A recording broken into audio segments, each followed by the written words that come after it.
Good evening. If you could please stand for the Pledge of Allegiance. I pledge allegiance to the flag.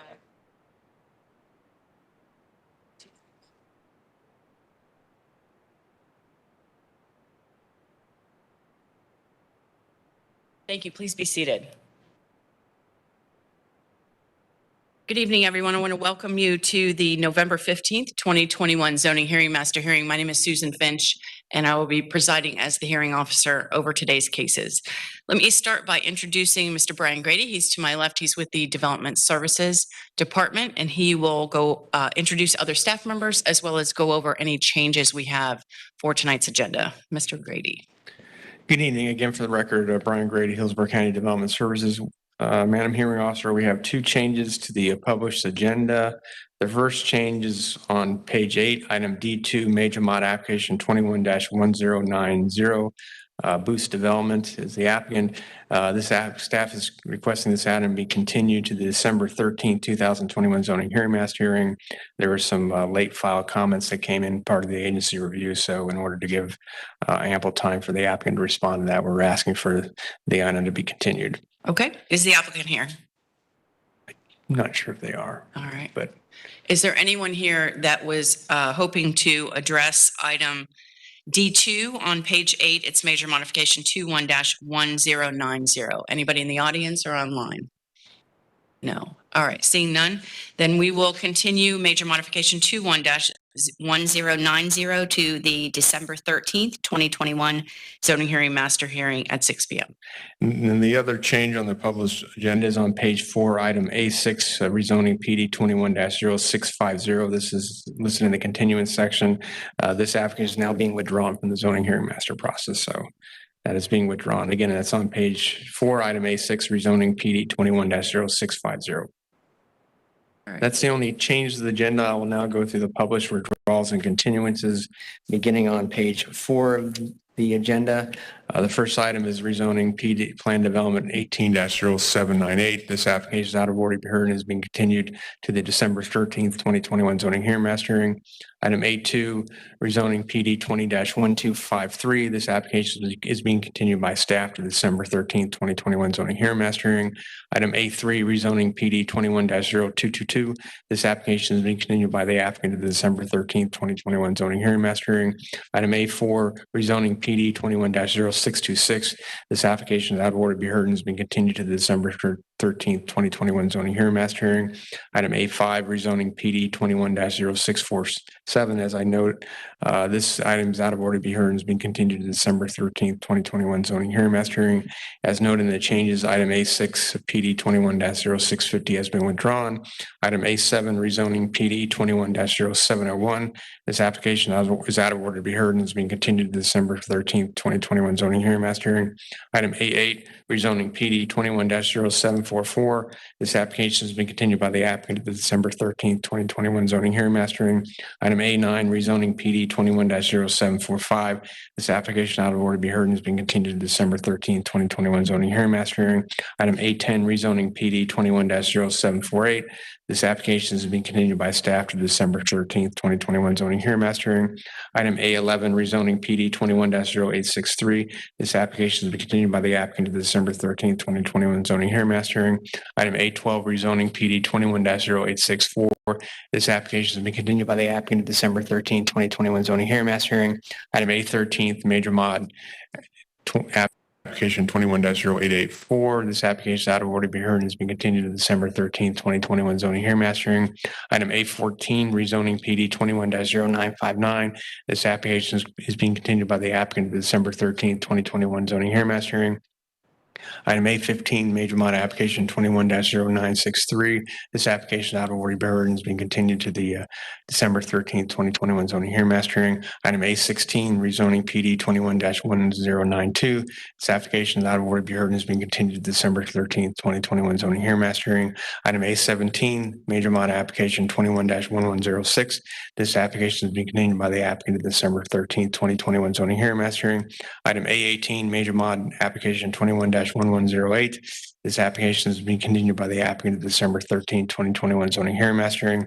Item A19, major mod application 21-1196. This application is out of order to be heard and is being continued to December 13, 2021 zoning hearing master hearing.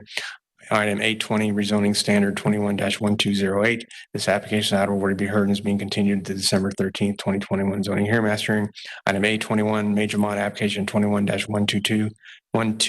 This application is being withdrawn from the zoning hearing master process. Item 822, major mod application 21-1226. This application is out of order to be heard and is being continued to December 13th, 2021 zoning hearing master hearing. Item 823, rezoning PD 21-1231. This application is out of order to be heard and is being continued to December 13th, 2021 zoning hearing master hearing. Item 824, rezoning PD 21-1235. This application is out of order to be heard and is being continued to December 13th, 2021 zoning hearing master hearing. Item 825, rezoning PD 21-1340. This application is being continued by the applicant to December 13th, 2021 zoning hearing master hearing. And item 826, rezoning standard 21-1349. This application is being withdrawn from the zoning hearing master process. That concludes all withdrawals and continuances. All right. Thank you so much, Mr. Grady. I appreciate it. Let me start by going over our hearing procedures for this evening. Our hearing today consists of agenda items that require a public hearing by a zoning hearing master. I'll conduct a hearing on each agenda item and file a recommendation within 15 business days after the conclusion of tonight's hearing. Those recommendations are then sent to the Board of County Commissioners, who will make the final decision. Our hearing will be informal. I'll ask questions related to the scope of direct testimony. I'll call and question witnesses as I deem appropriate and decide all questions of procedure. Evidence may be presented in written form, and all testimony must be under oath. Hearsay evidence may be used to supplement or explain other evidence, but shall not be sufficient alone to support a finding by me unless it would be admissible over objections in a civil action.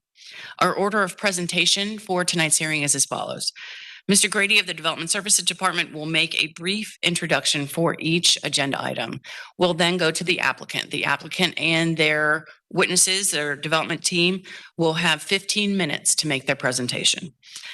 We'll then turn to Development Services, to the staff planner that was assigned to the case. They will have 5 minutes to discuss the county's findings.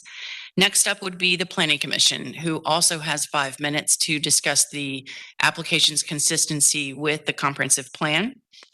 And then we go to proponents, anyone that would like to speak in favor of an application. Total proponent presentation time is 15 minutes.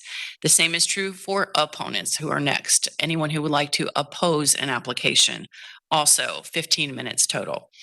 Then we'll go back to Development Services, who has an additional 5 minutes to address any findings or issues that were presented at tonight's hearing. And then finally, the applicant has the last word with 5 minutes for rebuttal to address any items they so choose. I don't think we'll have this issue tonight, but if there are a number of people that would like to speak either in favor or against an application, we will, I'll ask you to raise your hand, we'll count, and we will divide that time by we'll equally apportion the 15 minutes amongst those people who would like to speak. When you come up, if you are going to speak, if you're in the room or if you are online, if you would please start by giving us your name and address for the record. We are recording this hearing, and we want to make sure that we have your name and address as to who speaks to which application. And then if you are with us in the room, when you are done speaking, if you could please see Robbie, she's to my left with the clerk's office, and also sign in with your name, address, and the application number to which you spoke. Let me now ask the county attorney to provide the legal requirements which govern your participation at the Board of County Commissioners meeting. I believe it's Ms. Dorman. Yes, good evening. This is Mary Dorman from the County Attorney's Office. Tonight's public hearing is the first step of a two-step rezoning process. This hearing is the time for rezoning applicants and interested parties to present testimony and evidence. Any evidence presented tonight will become the complete factual record of each application, and no additional evidence can be introduced after the closing of each application. The second step of the rezoning process is a public meeting before the Board of County Commissioners, where the board will make a decision on each application heard tonight. Tonight's applications are scheduled to be heard by the board at its January 13th, 2022 land use meeting. When considering applications, the board will only review the record created at tonight's hearing and the recommendation made by the hearing master for each application. The hearing master will file a recommendation for each application heard tonight on December 8, 2021. The Board of County Commissioners has established a policy that directs which rezoning and major modification applications are to be placed on the consent agenda of the board's land use meeting. Applications that propose to add density outside the urban service area, applications that are on roadways with a failing level of service, and applications that have had evidence or testimony provided to the record by non-applicant parties of record either prior to or at the zoning hearing master public hearing are not qualified for placement on the consent agenda. Applications which do not have consistent recommendations of approval or denial are also not qualified to be placed on the consent agenda. The board shall allow public testimony by parties of record at its meeting to consider the land use hearing officer's recommendation for any item on the regular agenda.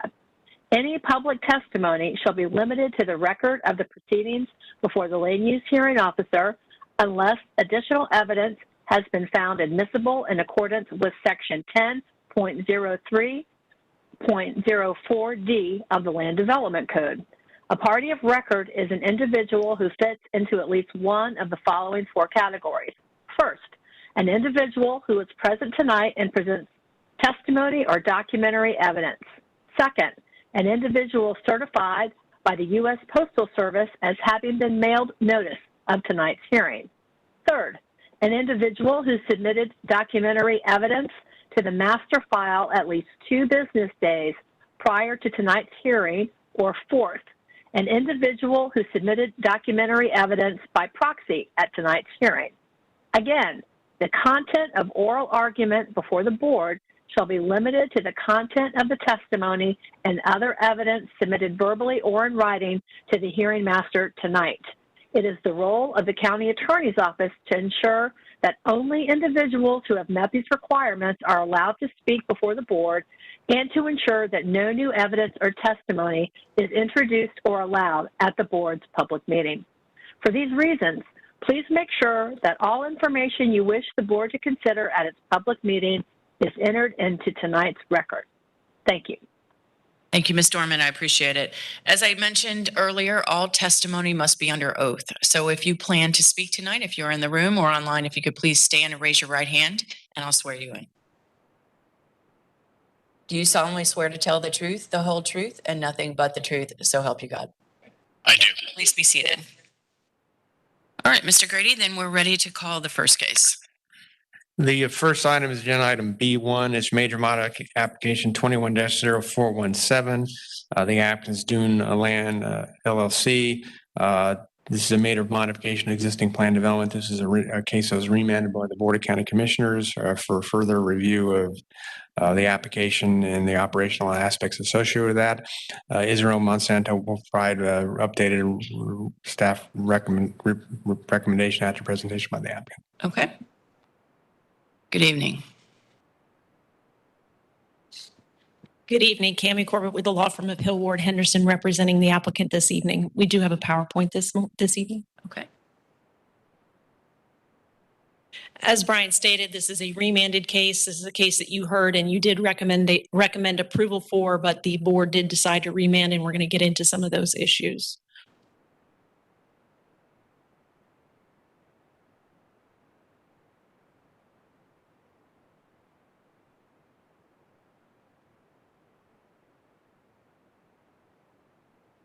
Just a minute here. Okay, next slide.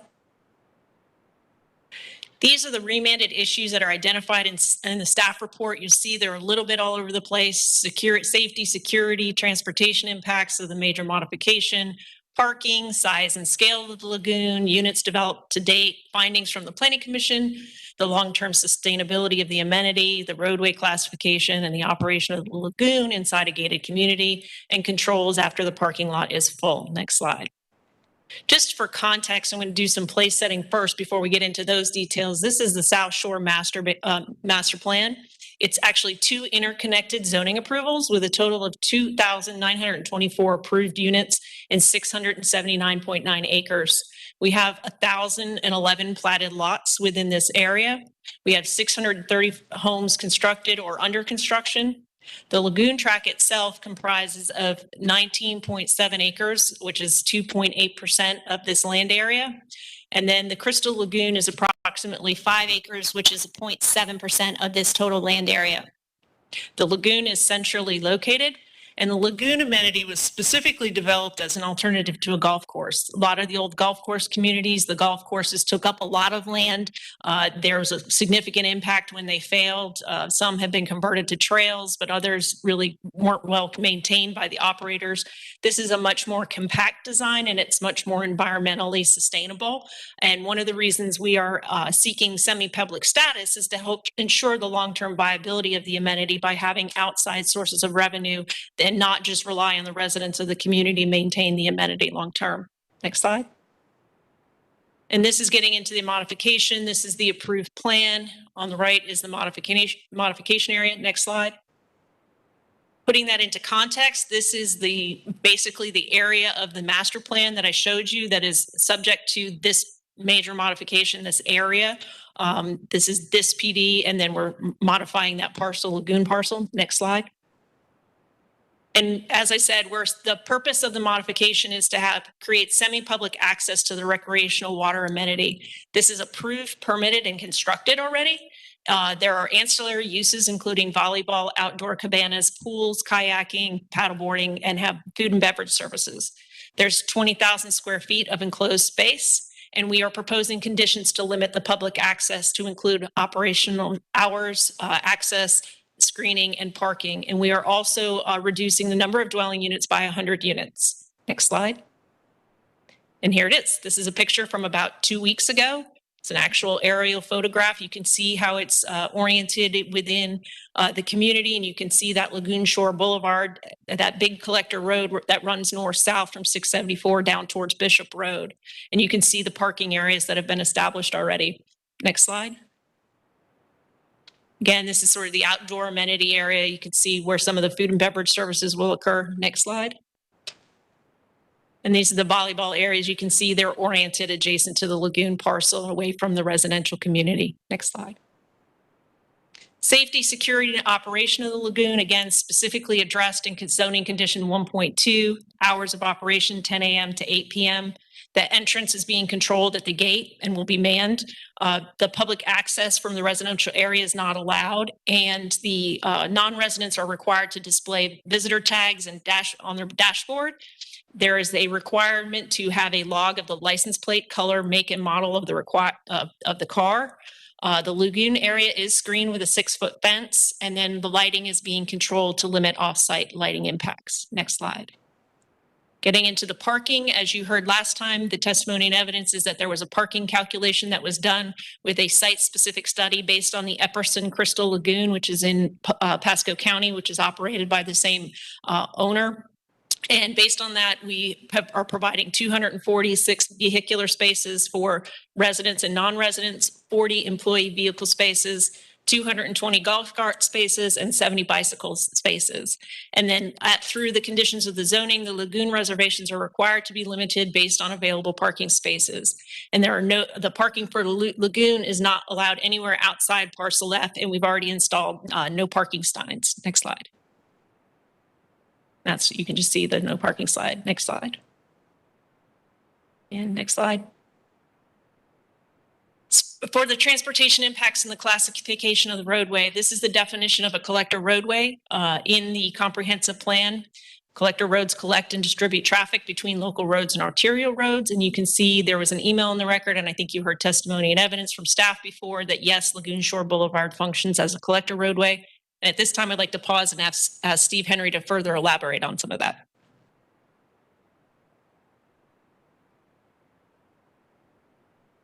Good evening, Steve Henry, Links and Associates, 5023 West Laurel, Tampa 33607. So I want to address the functional classification of the roadway and go through that as far as the comp plan is concerned. I got the Elmo. So while she's waiting for that, policy 22.2 states that the locational criteria is based on the roadway as it's classified in the cost affordable long range transportation plan. And what I've put up here on the Elmo, so she gets it up, is the actual cost affordable plan. Again, while we're waiting on the policy is somewhat flawed in that it does not take into account developer roadways. They, in fact, on the cost affordable plan only include federally and locally funded roadways unless it's specifically requested by the county to include that roadway. And they give you a couple of examples. I don't know how familiar you are with the New Tampa area, but you've got K-Bar Parkway that runs from Kennon Street to Morris Bridge. Currently under construction, several segments of it. It's actually under development agreement with the developer and the city, but that is not in the cost affordable plan, but an actual collector roadway that's under construction. Second is a Gate Dancer Simmons Loop extension that runs from Big Bend Road down to Paso El Mar. Again, not in here, but a developer required roadway that in their plan development, they are required to build it in order to develop the property. And then you've got, and I've just added ours to it here, the Lagoon Shores Boulevard, that again is not in the cost affordable plan. This is a graphic that kind of gives you an idea of Lagoon Shores Boulevard.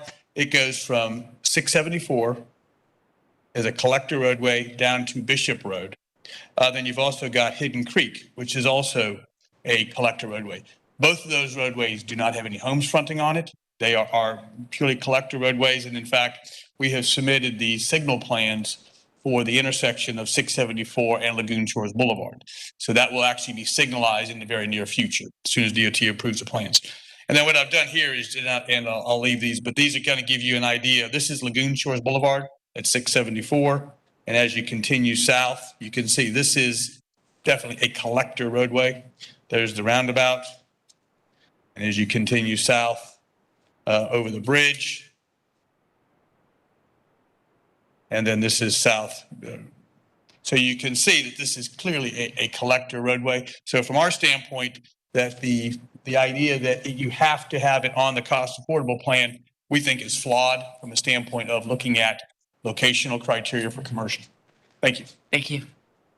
You could please sign it. Cami Corbett again, if we could get the PowerPoint back up, please.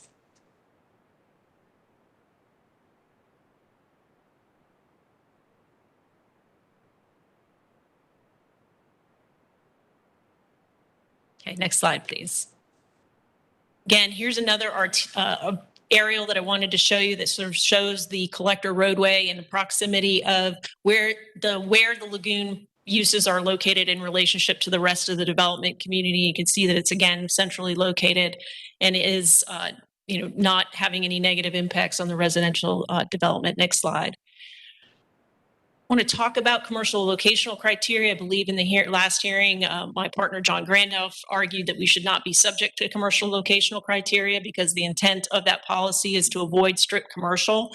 And if you look at the objective itself, it talks about locational criteria for neighborhood serving commercial uses. And then that's what's on the screen is the definition for neighborhood serving commercial development. It talks about retail, commercial, office development, convenience goods, personal services. And that's like sort of the lowest base level of neighborhood serving commercial. And then you also get to community serving commercial, again, referring to warehousing, intensive retail, wholesale, and office uses.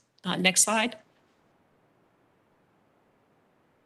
And as you heard testimony from staff last time, development services staff and the applicant agree this is most alike a recreational use for the outdoor. And there is a similar definition in the comprehensive plan for private recreation sites. And it talks about sites being owned by private, commercial, or not-for-profit entities that usually for a fee. It doesn't say anything about those uses being subject to commercial locational criteria. Next slide. However, even if the site is determined to be required to meet locational criteria, we've asked for a waiver, and I believe the testimony and evidence in the record does support that. Again, you just heard Mr. Henry testify that Lagoon Shore Boulevard is a collector roadway and never could be on the cost affordable plan because it was a developer funded roadway. So it's an impossibility that we could never fulfill. The lagoon uses are centrally located within a large master plan community, and they're consistent and compatible with that master plan. The South Shore Bay master plan is a mixed-use development, and typically in mixed-use developments, we don't require commercial locational criteria to be satisfied. Likewise, we're providing parking for golf carts and bicycles to decrease the need for motor vehicle trips. And the zoning conditions do address parking, safety, and security that would potentially have compatibility or consistency impacts. And again, it's low intensity. And approval of the semi-public access will not result in non-residential development pattern or scattered upland unplanned commercial, which is what we're to avoid by strict commercial policies in the comp plan. Next slide. And again, in summary, we feel like we've addressed the remand issues. The safety, security, operation, access control, and parking are all specifically addressed in condition 1.2. We are reducing the approved residential, so there's no net traffic impacts. We've confirmed the status of the collector road and determined and demonstrated that the size and scale of the lagoon is centrally located with low intensity. And again, our position is the site's not commercial, but even if it is, the waiver is justified. And again, the semi-private status helps us to ensure the long-term viability of the lagoon amenity. And with that, I would conclude my presentation for now. And I don't think I need to save time for rebuttal, but if I do, I have a couple of questions. Sure. In the beginning of your PowerPoint presentation, you talked about the issues that the board discussed and that resulted in this remand, and I've read the minutes. And I agree with the identified issues. The only thing I think you left off was there seemed to be a discussion about what would happen if the lagoon use went away. And I thought you were going there with how you touched on golf courses no longer being viable Sure. and so forth. And I think Commissioner Cohen and I think a couple others raised that point. And so if you could just address the issue if at some point in the future that was no longer a use. If at some point in the future that was no longer a use, the rezoning would have to be modified because only these uses are located in that area. So if the property owner wanted to change the uses to something different other than the lagoon uses, they would have to modify the PD. And as far as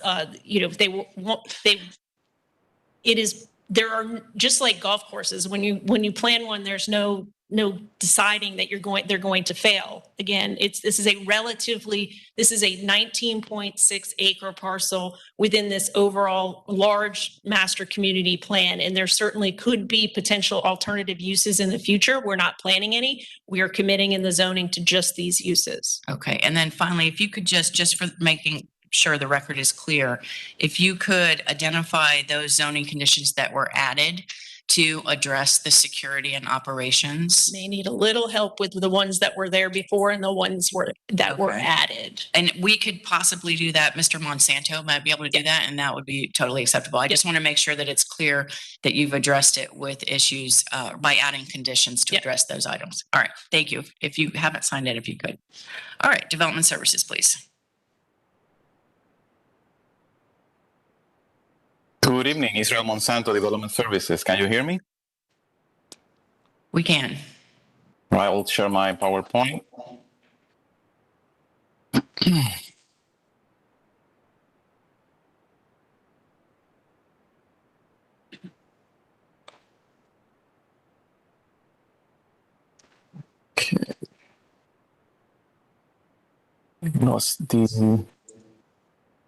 Oh, here we go.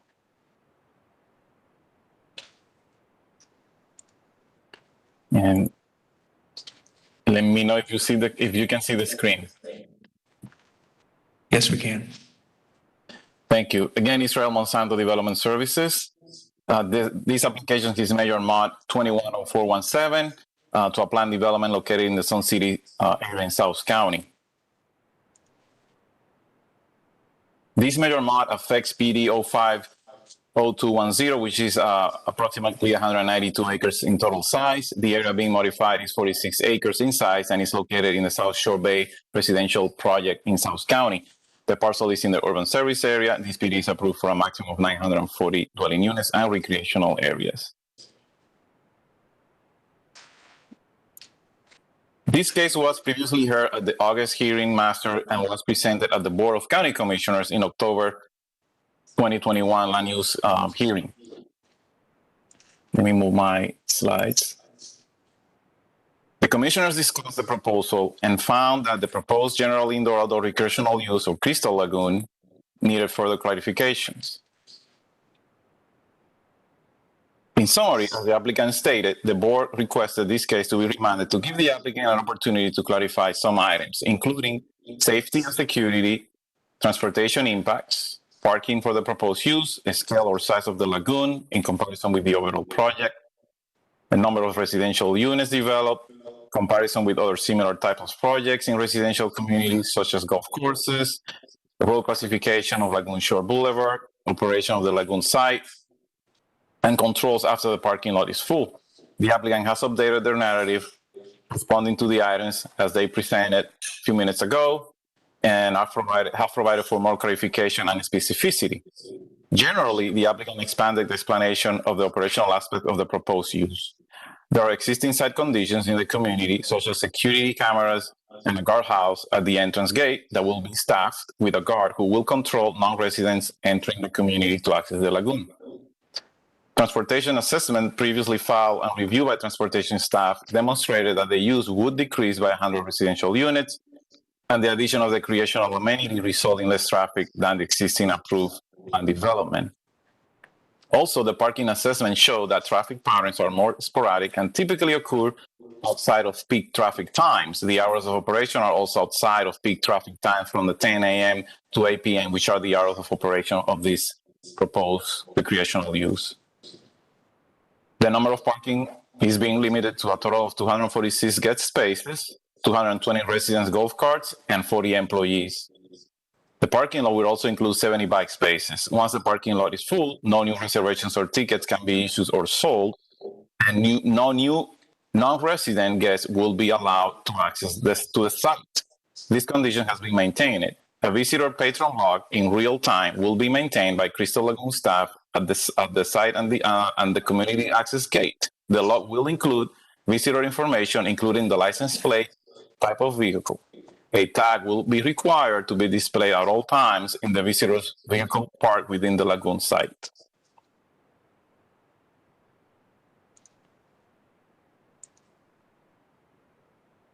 The applicant has amended the proposed conditions to further address and clarify some of the comments discussed by the county commissioners and area residents. The applicant is proposing to restrict certain accessory recreational uses to ensure that the site would not incorporate intensive uses commonly associated with general indoor-outdoor uses. And that is condition 1 has been amended, taking outside some of the uses like golf courses and bowling alleys, etc. Additionally, the applicant proposes a security guard to be present at the community's entrance gate during operating hours to monitor the lagoon site's guests, to restrict their access based on parking availability, and increase the community safety. The requirement to keep a visitor log with vehicle information is being also proposed as a condition. Additionally, the log will be required to be available upon request by Hillsborough County. All other proposed conditions will remain in place. Development Services staff does not object to the amended conditions by the applicant. We have reviewed the amended conditions and found they address the concerns raised at the board meeting from October. The applicant has also met with an area resident as well as county staff as directed by the county commissioners. Based on all these considerations, the staff recommends approval with conditions. We have handed a updated staff report, Madam Hearing Officer. We have updated condition 1.2, reinstating the auxiliary uses to make it clear that the lagoon is and the ancillary uses will be subject to those additional conditions. Also, condition 1.2D, we are removing the word online, since reservations can be made either online or in person, as long as the parking lot is available for additional guests or not for non-residents. And lastly, the word monitor has been added, and we have eliminated the word enforced, because their staff will monitor all the parking being utilized, and once they're full, then they will no longer sell tickets. And then code enforcement, if they are called to the site, they will look at the log and make sure that those vehicles parked on the site or has a proper tax. And I hope I answered your question, but I'm available to answer any additional question. I think you did. I just want to double check that I understand. So it's 1.2 and the associated A through G. Those are all new as a result of from the remand? Not exactly. So condition 1, the main changes are that we have clarified the ancillary uses, which include the bars, eating establishment, pools, volleyballs, cabana, and other structures providing shaded areas as permitted today and outdoor recreational activities. And then we listed a couple of those activities. And then the new language that we added was the prohibited uses, which include bowling alleys, skating rinks, movie theaters, gyms, fitness centers, because those are included in our code definition under the general indoor outdoor recreational uses, but the applicant has committed not to allow those. So because those are very intense and they're not contemplating those intense uses. And then the other changes in condition 1.2, we added Crystal Lagoon and ancillary uses to reinstate that those are ancillary uses as stated in condition 1. The other changes that we added was on 1.2a, where we added the security guard that shall be present. And also the access to the Crystal Lagoon will be prohibited for at other resident-only entrances. And then lastly, we also added amended condition 1.2d, and that's where you see the online where we remove the enforced being removed and replaced by enforced. And we added the language for the visitor patron log to be maintained. Non-resident visiting the Crystal Lagoon shall be required to display the visitor tag on the dashboard. The log shall include the license plate, color, make, and model, and this log shall be available upon request by Hillsborough County. And those are the main changes here in mastering.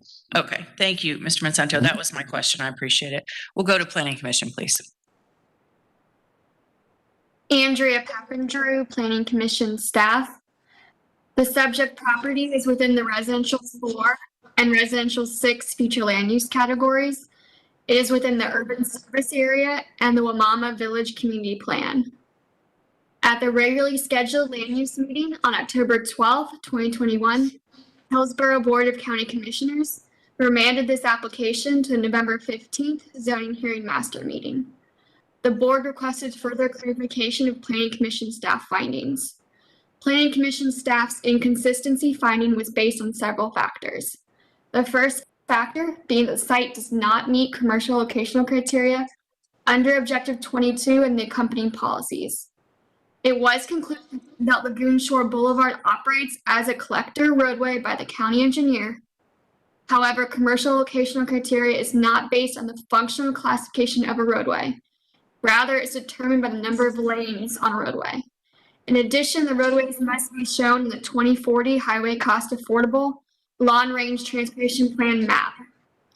In this instance, Lagoon Shore Boulevard is not listed on the Highway Cost Affordable map and does not meet commercial locational criteria. Planning Commission staff can only consider roadway lanes and roadways listed on the Highway Cost Affordable map per future land use element policy 22.2 in determining a consistency finding. Additionally, Planning Commission staff's finding was based on the incompatibility of the proposed uses with the surrounding area. Planning Commission staff has determined that the proposed use would be too intense and not complementary to the surrounding development pattern based on Objective 16 and its policies that address neighborhood protection, specifically allowing a development that can be considered for up to 20,000 square feet would not provide creation of complementary uses in a predominantly single-family residential development pattern. There has not been a significant change to the request with this remand that alleviates Planning Commission staff's concerns regarding compatibility of the proposed uses in the proposed location.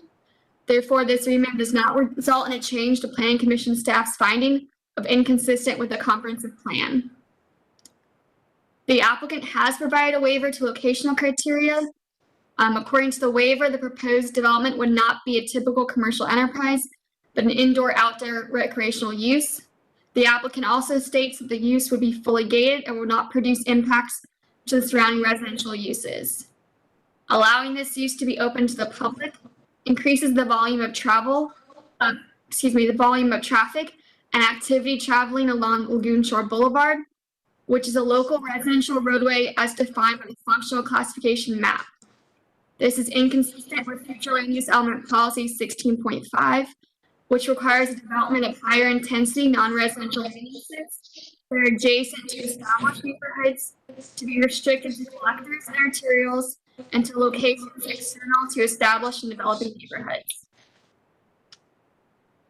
With the proposed uses incompatibility with the surrounding area, Planning Commission staff determined that the proposed use would be too intense and would disrupt the gradual transition to the existing single-family development pattern. Planning Commission staff recommends that the Hillsborough County Board of County Commissioners not approve the commercial location waiver. The application proposes a vehicular connection to the south, which would support the vision of the Willamette Village Community Plan by ensuring a balanced transportation system. Based upon the above considerations, the Planning Commission staff finds the proposed major modification inconsistent with the future of Hillsborough Comprehensive Plan for unincorporated Hillsborough County. Thank you. Thank you very much. I appreciate it. This time we'll call for anyone that would like to speak in support. Anyone in favor in the room or online? Seeing no one. Anyone in opposition to this request? No one. All right. County staff, anything else? Mr. Grady? Nothing further. All right. Ms. Corbett, you have the last word if you'd like. Cami Corbett, just a couple of things. I'd like to have Steve Henry come up and just address a couple of items that Ms. Pepperdew just addressed. Okay. Good evening, Steve Henry, Langston Associates. The one is on the functional classification of the roadway. In fact, on the Hillsborough County functional classification map, the road isn't shown. I guess that's where they determined that it is a local road. The functional classification map shows the collector roadways or arterial roadways in the county. This isn't on the map because it hasn't been completed yet. The county engineer in the staff report has indicated that it is a collector roadway and functions as a collector roadway. And once it's completed, it will likely be on that map because it will be a functional collector roadway. Thank you. Understood. Thank you. If we could go back to the PowerPoint just real quickly for just a couple of last points I'd like to get into the record. Sure. One question that was raised that wasn't in the remand list, but there was some discussion about it and some questions raised. We did actually, I did not, but Betsy Jolly and Kartik Goyen from Metro did meet with or had a phone conference with the Ms. Ross, who was in opposition. We also provided some written answers to the questions that she raised, some of her specific questions, and those are in the record. But next slide, please. There was a question about the status of the roadways and the gates. South Shore Bay is located within a community development district, which is a unit of local government, and the road is owned by the CDD. And as disclosed on the CDD website, all CDD-owned roads must remain accessible to the general public. The gates do provide an additional level of security, and they provide an opportunity to track those entering and traveling through the community. Next slide. And just also, all people who purchased in this community are subject to a club plan, and you can see that it was disclosed that members of the public would and could possibly be in the future have access to the club. Next slide. And lastly, we did receive a letter from the district commissioner, Commissioner Oakley in Pasco County, who has Epperson Ranch in his district. And in the 3 years that that's been operational, he wrote a letter and said that he's not had any complaints from any of the residents regarding the lagoon or any parking issues, sort of, again, validating the parking study that we put on the record. And then lastly, just like to point out, of the letters that are in the record, 14 have verifiable addresses within the South Shore community, the master plan, and I did put that list of names into the record when I submitted to the clerk. And with that, that concludes our presentation, unless you have any questions. No further questions. Thank you so much. With that, we'll close major modification 21-0417 and go to the next case. The next item is agenda item B2, rezoning PD 21-0742. The applicant is IPS Enterprise Incorporated. The request is for a rezoning from AS1 and AR to plan development. This, Madam Hearing Officer, this case was also remanded by the Boulevard County Commissioners for further review of impacts related to the project and some more specifically transportation related. Israel Monsanto will provide staff recommendation at the presentation by the applicant. Good evening. Good evening, Ms. Finch. For the record, I'm Michael Horner, 14502 North Dale Mary Highway, Tampa 33618, representing Idea Schools. As Mr. Grady noted, Ms. Finch, this was heard at the board hearing on October 12th and remanded back to this hearing tonight as a remand for mostly transportation reviews. So I will defer to Mr. Razor for the more detailed assessment of transportation issues. He's going to follow my comments.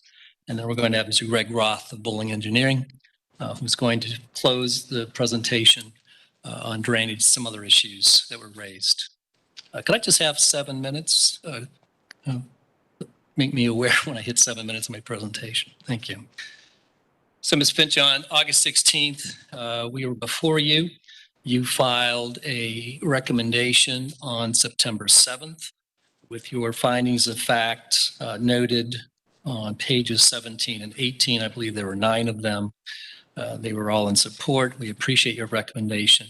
At that time, our proposal remains essentially the same, aside from a few transportation updates. This comes to you again with full recommendations of approval, findings of consistency from the Planning Commission, as well as full staff recommendations of approval. We have no waivers. We have no variations. We have no agency objections as well. This case is the same number of students, Ms. Finch, 1,456. And these students are broken down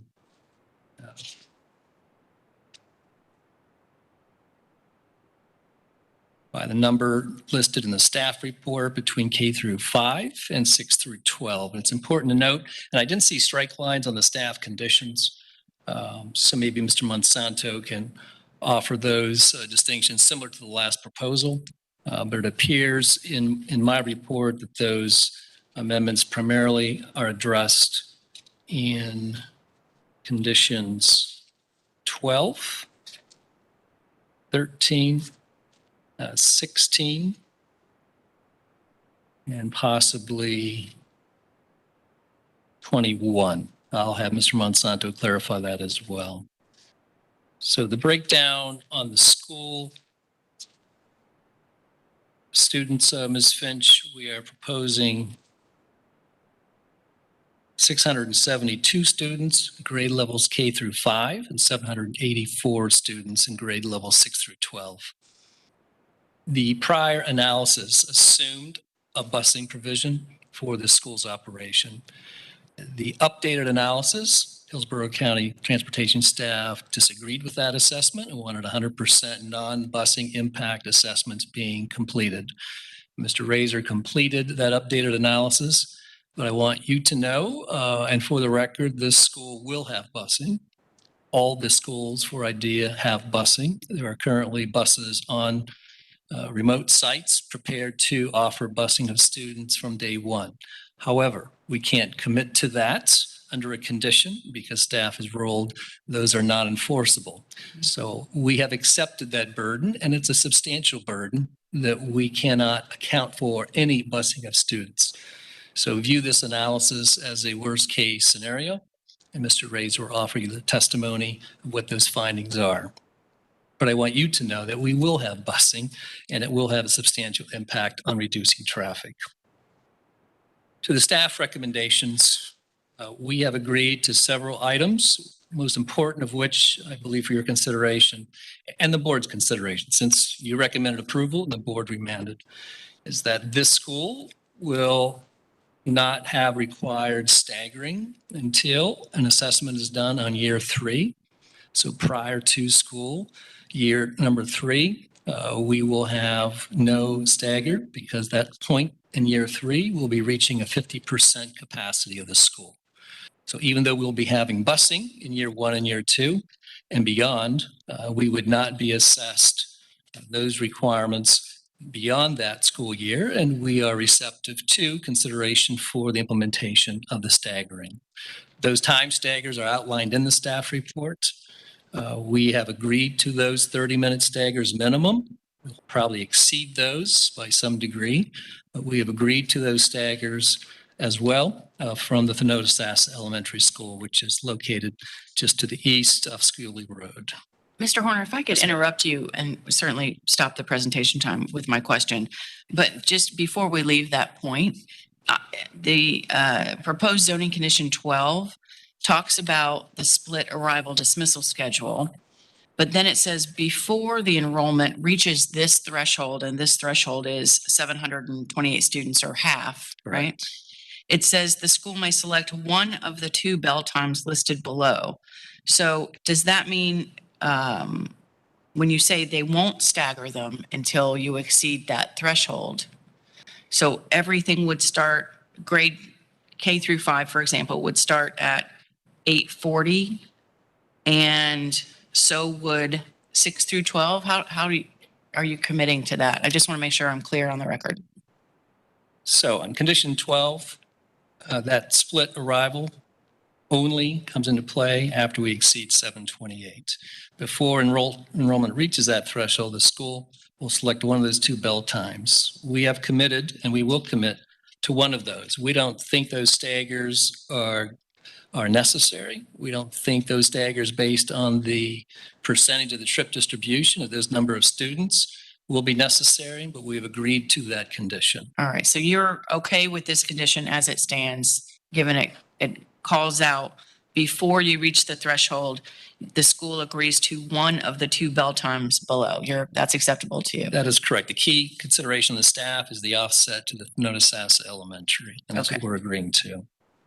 Okay. You should also note that the restrictions on the access on the western driveway are going to be reverted to inbound only during the peak arrival and dismissal time periods. Otherwise, there'll be a two-way traffic for the non-arrival dismissal periods. And then we have the channelized right turn out on that eastern access.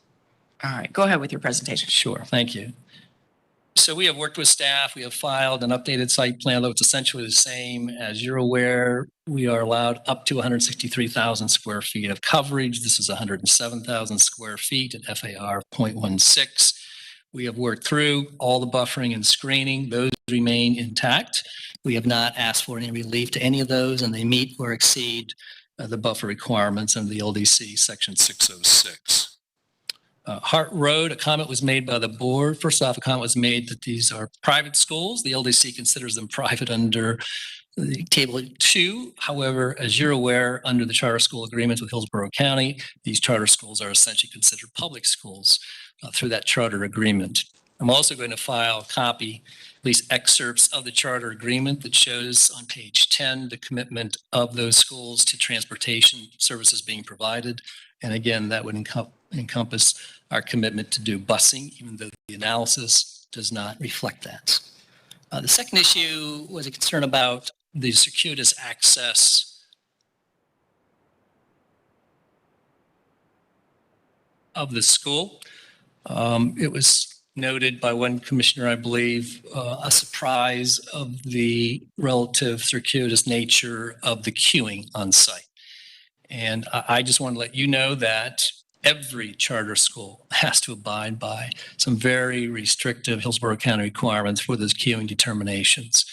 And in this case, and Mr. Rader is going to go into this in more detail, but I just want to let you know, every charter school that receives any approval in Hillsborough County has to meet those very restrictive standards. And then you have to meet another 25% factor beyond that minimum queuing requirement. So it's not only meeting the minimum requirements, but another 25%. 7 minutes. Call it a penalty factor. Thank you, ma'am. And I'm going to file into the record for you at least 7 or 8 site plans of prior charter schools that have the exact same queuing type requirement, as well as the circuitous design for the pickup, arrival, and dismissal. This plan has just under 9,000 linear feet. In fact, it might be a little over 9,000 feet. That's just under 2 miles of on-site queuing. That's to accommodate all the arrival dismissal and to make sure that we don't have any public conflicts in the right-of-way with Scully. At This time, I'm going to defer to Mr. Razor, and then Mr. Roth will follow him. Thank you. About 6 minutes, a little over 6 minutes left. Good evening. Good evening, and I'll speak quick. Michael Razor with Razor Transportation Consulting, 19046 Bruce B. Downs Boulevard, Tampa, 33647, and I have been sworn. I'm a registered professional traffic engineer with a specialty in traffic engineering with 24 years of experience. I performed the traffic study for this project, which considered 1,456 students in the charter school with 2 access connections to Scully Road. The traffic study was updated subsequent to the BCC remand, at which time the study area was expanded to include the intersections of Scully Road and Harney Road to the west and the intersection of Scully Road and Mango Road to the east, where these locations were in addition to the prior study area, which included the adjacent segment of Scully Road and the site access connections. The updated version of the traffic study reflected no busing to provide for a worst case traffic analysis where, as Mr. Horner mentioned, busing was reflected in the prior traffic study, is customary for idea schools and required by the school's charter. As mentioned, the school is proposed to have 2 access connections to Scully Road. The western site access connection is proposed to provide for full access, all turning movements, except during student drop-off and pickup, where at that time, this connection would be restricted to entering traffic only, where entering left turns and entering right turns will each have their own receiving lane internal to the site, with a minimum of 2 queuing lanes maintained throughout the site to the student loading zones. The eastern site access connection will provide for right-out movements during all time periods.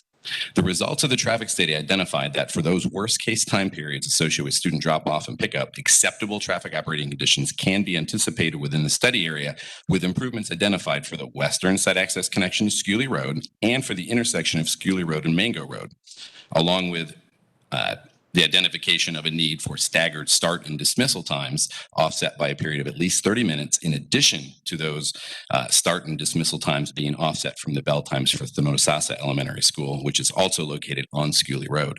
The multiple start and dismissal times will result in spreading out of traffic flows over time and thus minimizing traffic impacts.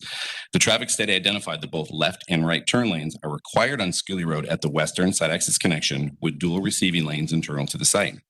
For the intersection of Scully Road and Mango Road, improvements to maintain acceptable traffic operating conditions were identified to consist of the implementation of an eastbound to southbound right turn lane, the implementation of a northbound to westbound left turn lane, and signalization. Each of the referenced physical improvements are reflected in the conditions of approval, and as are the requirements for the staggered start and dismissal times. Furthermore, in the event that actual traffic operating conditions exhibit deficiencies, those impacts would be addressed by the traffic monitoring condition that is included with this petition.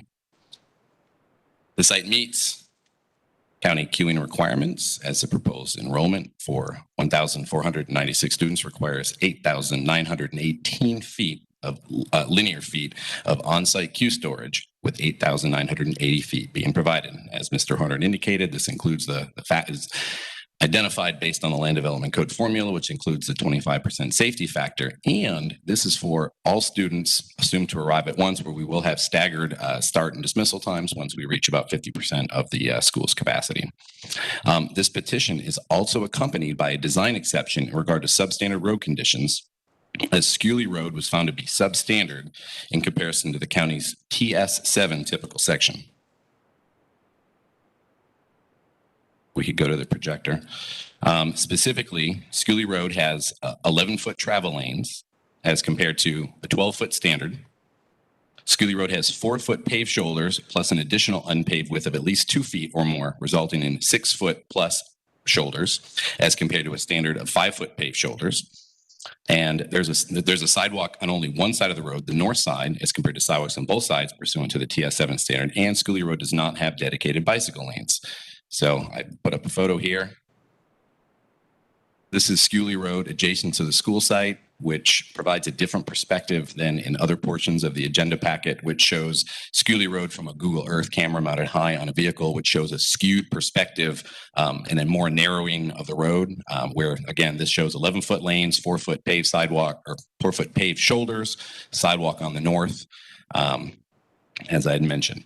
And It is noted that the lane width and shoulder width departures from the county's TS7 standards referenced in the staff report as substandard conditions do not reflect safety or operational issues, as both FDOT and national design standards support the current roadway characteristics for Scully Road. And I prepared these to enter into the record as well. This is excerpts from FDOT's Green Book, or the Manual on Uniform Design for State Roadways. And also, actually, this is for non-state roadways, which shows that basically an 11-foot lane width would be acceptable. Time. There's only a minute, less than a minute left. So if you And this is the same regarding AASHTO national criteria. And from here, I'll turn it over to all right. Right, If you could please sign in and submit any document you'd like into the record. Madam Finch, we're going to hold Mr. Roth for rebuttal. Okay, Thank you. fair enough. Thank you so much. I appreciate it. All right, we'll go to Development Services.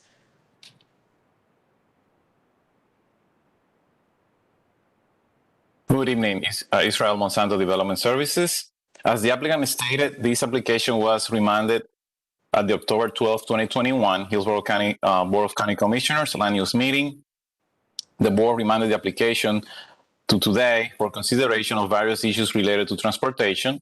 In response, the applicant submitted revised transportation analysis and a PD site plans.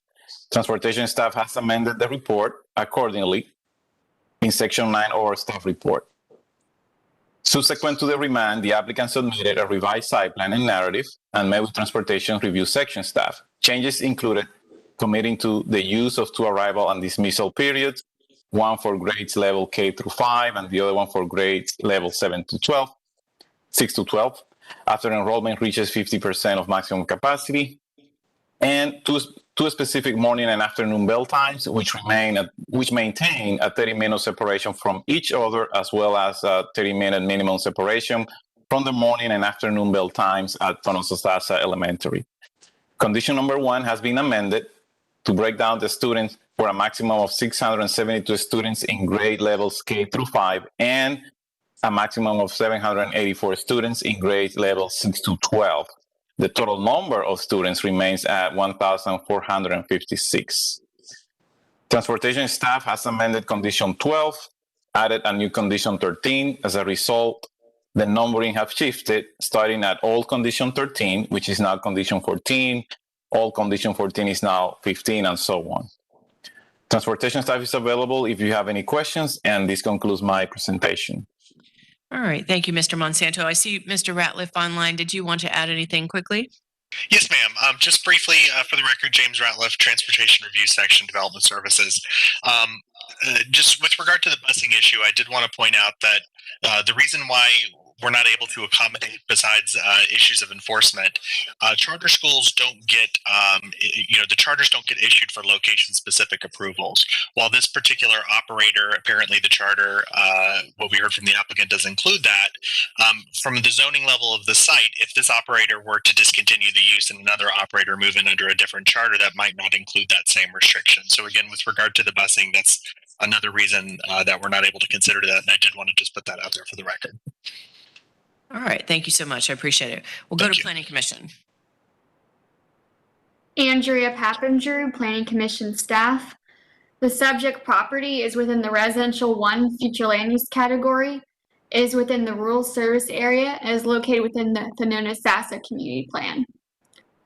Subject rezoning was remanded at the October 12th, 2021 Board of County Commissioners land use meeting to the November 15th zoning hearing master meeting in order for the applicant to provide additional conditions related to queuing and the impact of Scully Road to be reviewed by transportation staff. Transportation staff have reviewed the conditions and have no objections subject to their conditions being met. The consistency finding of Planning Commission staff remains unchanged. Schools are considered to be residential support uses. Objective 17 and policy 17.1 state that residential support uses are encouraged to be located in residential areas to support the neighborhood residential population as long as the uses are compatible with the surrounding area. Single-family lots are located immediately to the west and south and vacant lots are located immediately to the east. The applicant will provide type A buffers along the west and southern boundaries, and the front and rear setbacks will be 50 feet, with the side setbacks at 25 feet. There will be one full access provided via Skewley Road and a second egress off of Skewley Road towards the eastern side. The applicant will also provide a pedestrian sidewalk and has agreed to conditions that will require the improvements to the intersection of Skewley Road and Mango Road. The applicant will restrict the site of the playground and direct all outdoor and playground lighting away from the adjacent properties. The proposed school is compatible with the surrounding area and is consistent with the neighborhood protection policies and Objective 16 and Policy 16.1, 16.2, 16.3, and 16.10 of the future land use element. The subject property is located within the limits of the Winona-Sassa Community Plan. The plan seeks to provide a sense of community that ensures the new development maintains and enhances the unique character and sense of place and provides a place for community activities and events. The development of a school will meet this goal, and the request is consistent with the goals of the Winona-Sassa Community Plan. Based upon the above considerations, Planning Commission staff finds the proposed plan development consistent with the future of Hillsborough Comprehensive Plan for unincorporated Hillsborough County, subject to the conditions proposed by the Development Services Department. Thank you. Thank you. I appreciate it. All right, we'll turn to proponents. Anyone who would like to speak in favor? I have two people online. Is there anyone in the room that would like to support this application? Seeing no one. All right, then we'll take the two online. First, we have Rosa Moctezuma. Yes, hi. My name is Rosa Moctezuma. I live in 313 East Kirby Street, Tampa, Florida, 33604. I'm the proud mother of two students from Idea Victory here in Tampa. My daughter, the little one, she goes to second grade, and the big one, she goes to sixth grade. Both of them take the bus to go to school and back from school, and they're very happy with that. They really enjoy to go there. The bus arrive always on time, and in the afternoon, normally they arrive before the time that it was done on the new schedule that they send us. My daughters, they love the school, and it really helps them because they feel comfortable. The quality of the education that IDS School provide, it's incredible. They're very hands-on, and my daughters really enjoy it. They have a policy for the uniforms that we love because they enforce that, and they have very hands-on on the education. My daughters, each one have a computer that the schools provide, and they are very happy because they can do their homework over there, and they're learning a lot, and they come happy.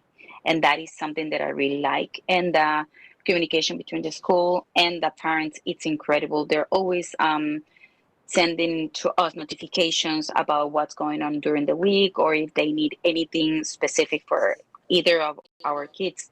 They do it via each apps that the school use. They have two different ones, one for elementary, one for middle school. And it's a very good school. I really like the way that they learn and the quality of everything that they do with the students and the parents. All right, thank you for your testimony, please. Next. We also have Autumn Holt. Good evening. Yes, Autumn, I'm are you there? here. Can you hear me? Yes, can you please enable your camera? Yes. Get me.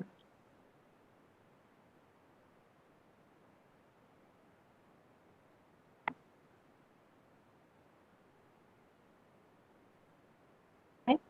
Hi, my name is Autumn, and my address is 222 Wynwood Oaks Drive, Tampa, Florida 33613. And I am a proud grandparent of a scholar attending the Tampa Bay Idea School, and I have had the same experience for 4 years in my high school. It was a college prep school, and Idea seems to bring out the same idea of the opportunity given to my granddaughter. And so far, everything has been standing, submitted notifications through email, texting, and the Remind application. So anything that basically happens, we are aware. I do appreciate that as well. This is a great opportunity that I was able to get my granddaughter into and would like to help maintain whatever is needed in order for a good school, middle school through high school, and continuing. All right, thank you so much. I really appreciate it. All right, we'll turn now to anyone that would like to speak in opposition. Do we? We do have 3 people signed up as the applicant team. They may have signed up wrong. We have Octavia Smith, Jolene Robinson, and Christina Barker. Are any of those wanting to speak in support rather than the applicant's team? Okay. I would like to speak in support. Okay, so we have Octavia Smith. Yes. Good evening. Good evening. My name is Octavia Smith, and I'm a Hillsborough County resident. I reside at 508 East Caracas Street, Tampa, Florida, 33603. And I am honored to be representing the community of Idea Public Charter Schools. Octavia, it looks like we lost your audio there. It could be a issue with your signal. If you can, try turning off your camera.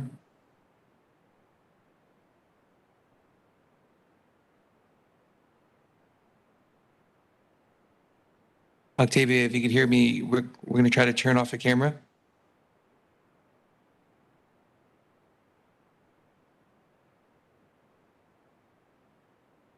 Can you hear us, Octavia?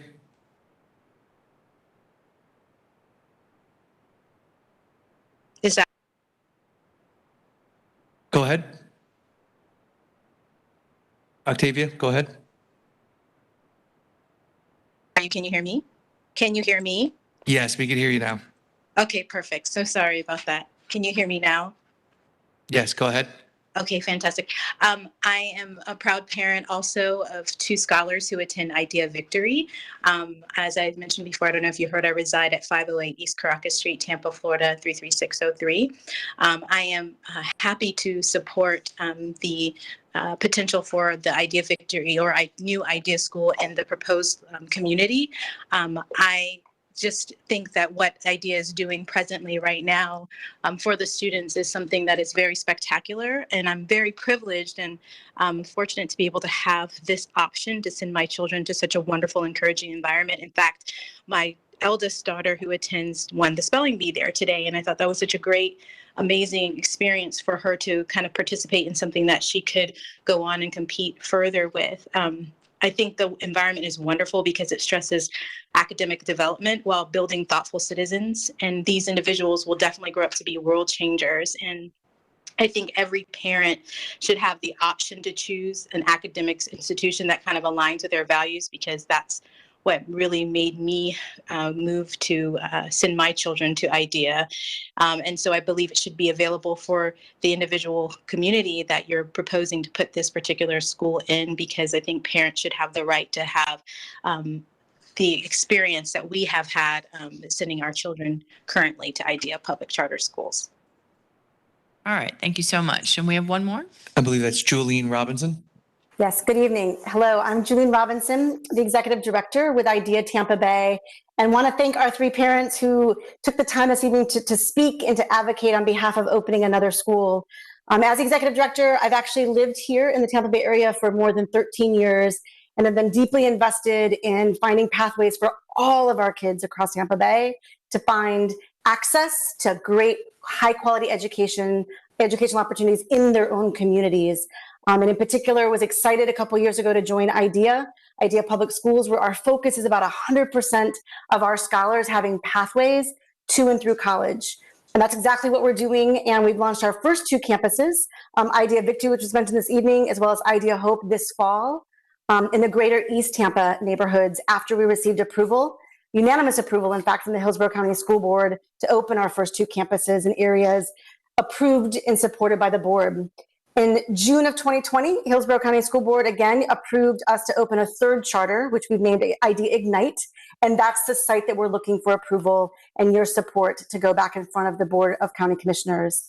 And just want to name, we're excited about expanding the opportunity for more families, like you heard this evening, to have an opportunity to choose an education and to choose opportunities in the neighborhood and the communities where they live. And that's our commitment to doing so and to create more of these opportunities across, again, the Sonoma-Sassa area. So we appreciate you giving us time this evening to offer our support and our reasons why this is really important in our community. Thank you. Thank you for that. I appreciate it. All right. So with that, we'll close Ms. proponent Finch, testimony. Excuse me, Ms. Finch, I'm sorry. Is there any additional time left for proponents? Yes, there's a little over 6 minutes. I have one letter from a proponent who was unable to be here. If I could read that into the record, and then I'll file it. Thank you. This is dated November 12th, 2021. Honorable members of the Hillsborough County Commission, thank you for the opportunity to speak on behalf of IDEA Tampa Bay and the families we serve. My name is Christina Barker, and I respectfully request the County Commission approve this application. I serve as the Chief of Staff for the Vinnick Family Foundation and am a member of the Fiduciary Board for IDEA Florida. In each of these roles, I have had a front seat view of the incredible passion, commitment, and work of the dedicated team of professionals at IDEA Tampa Bay. IDEA Tampa Bay is a tuition-free public charter school whose mission is to send 100% of our students to and through college. We have built deep community relationships across the greater Tampa area, including partnerships with organizations such as the Vinnick Family Foundation, Feeding Tampa Bay, G3 Life, Applications, Jable, and more. Our schools offer a rigorous yet joyful educational experience, extended school days, after-school activities, a wide assortment of extracurricular activities, transportation, free meals, and more. The Vinnick Foundation is proud to partner with IDEA Public Schools and to bring additional high-quality options to the families in the Sonoma-Sassa area. I respectfully request that the Hillsborough County Commission approve this application. Respectfully, Christina Barker, Governing Board Member, IDEA Florida. Thank you. Thank you. If you could submit that into the record. All right. Then with that, we will close proponent testimony and go to opponent. I have 2 people signed up online to speak in opposition. Is there anyone in the room that would like to testify in opposition? Yes, ma'am. We'll take you first. While she's coming up, anyone else in the room that would like to speak in opposition? All right, seeing no one. Good evening. Hello. I am Patricia Hall, 2910 Harborview Avenue, Tampa. The school board was made aware of this hearing related to IDEA School of Hope. The proposed location in Sonoma-Sassa of this IDEA facility directly across the street from the community elementary of Sonoma-Sassa is a concern for the school board for a number of reasons. Sonoma-Sassa's address on Scully Road has a zip code of 33592. The school's letter grade is a C with an enrollment of 430 children. Within a mile is a second school, Folsom, which nobody has mentioned, on Harney Road, same zip code. Folsom's letter grade is a C and their enrollment is 493. A third school so close with numbers over 1,400 will drain resources already scarce due to financial strains in our school district. Scully Road, as you were shown, is a narrow 2-lane road already congested at school drop-off and pickup times. Neighbors have complained to school staff about the traffic in the past. Flooding has not been mentioned. Flooding is a perpetual problem at Sonoma-Sassa after any significant rainfall. In consideration of these concerns for this rural community and families, we hope a more suitable site can be found for this IDEA school. And something that's not been mentioned is Mr. Torkelson, who founded IDEA in Texas, has been relieved of his CEO position after fraud, etc. He was paid off $900,000. And that is really not an appropriate person to have been involved, as this was planned a number of years ago, I presume. So I would ask the county commission to rethink this location. IDEA has lots of other places they could build a school for 1,450-something students And it's just inappropriate for that neighborhood, that road, that area. Thank you. Thank you. If you could please sign in with the clerk's office. Yes. All right, so we have one person online. Yes, we have Veronica McDonald. Good evening. Can you hear me? We can. Veronica, can you please enable your camera? Oh, hold on one second. Yes. It says I cannot enable it in settings. Oh, sorry. It's not letting me do that. Ms. McDonald, it's a policy of Hillsborough County that Yep, we I'm have to be trying. able to Hold see on. you. So if you could, we'd appreciate it. Settings. There we go.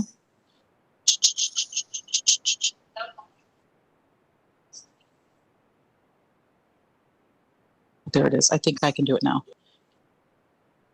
Nope. There.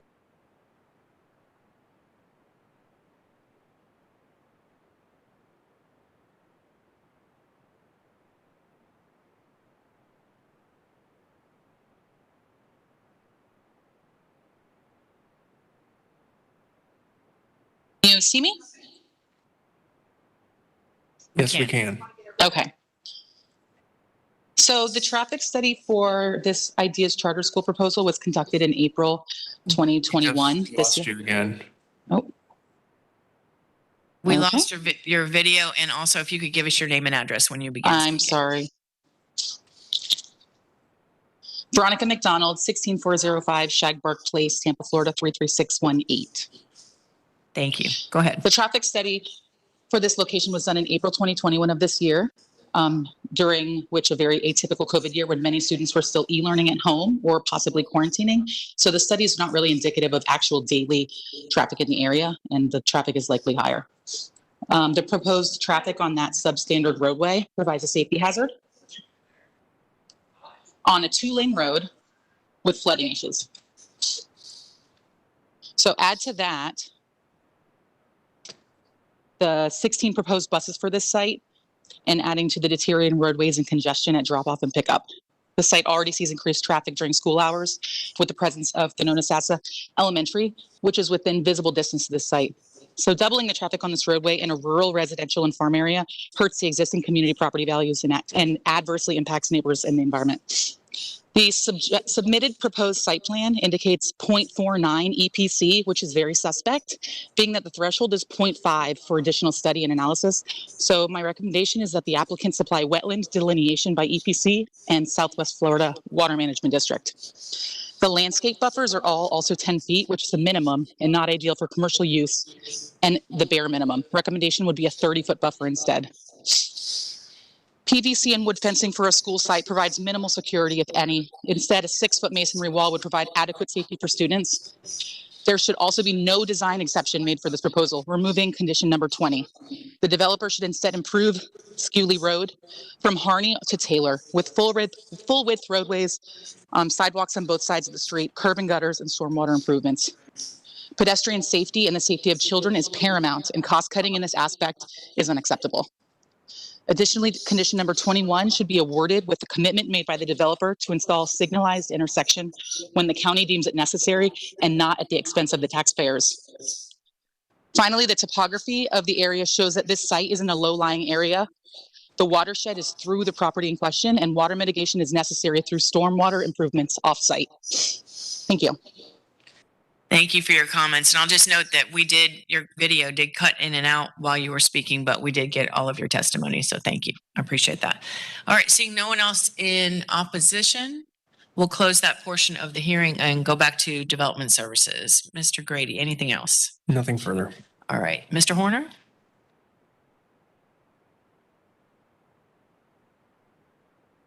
Thank you, Ms. Finch. Again, Michael Horner for the record. I'll be brief. Regarding Mr. Razor's comments, just 2 quick corrections. He mentioned 1,496 students, 1,456 students. Also, wanted to recognize that we still agree to the condition to extend and construct a new sidewalk for the entire extent of Scully to Mango Road. That's a distance of over 1 mile.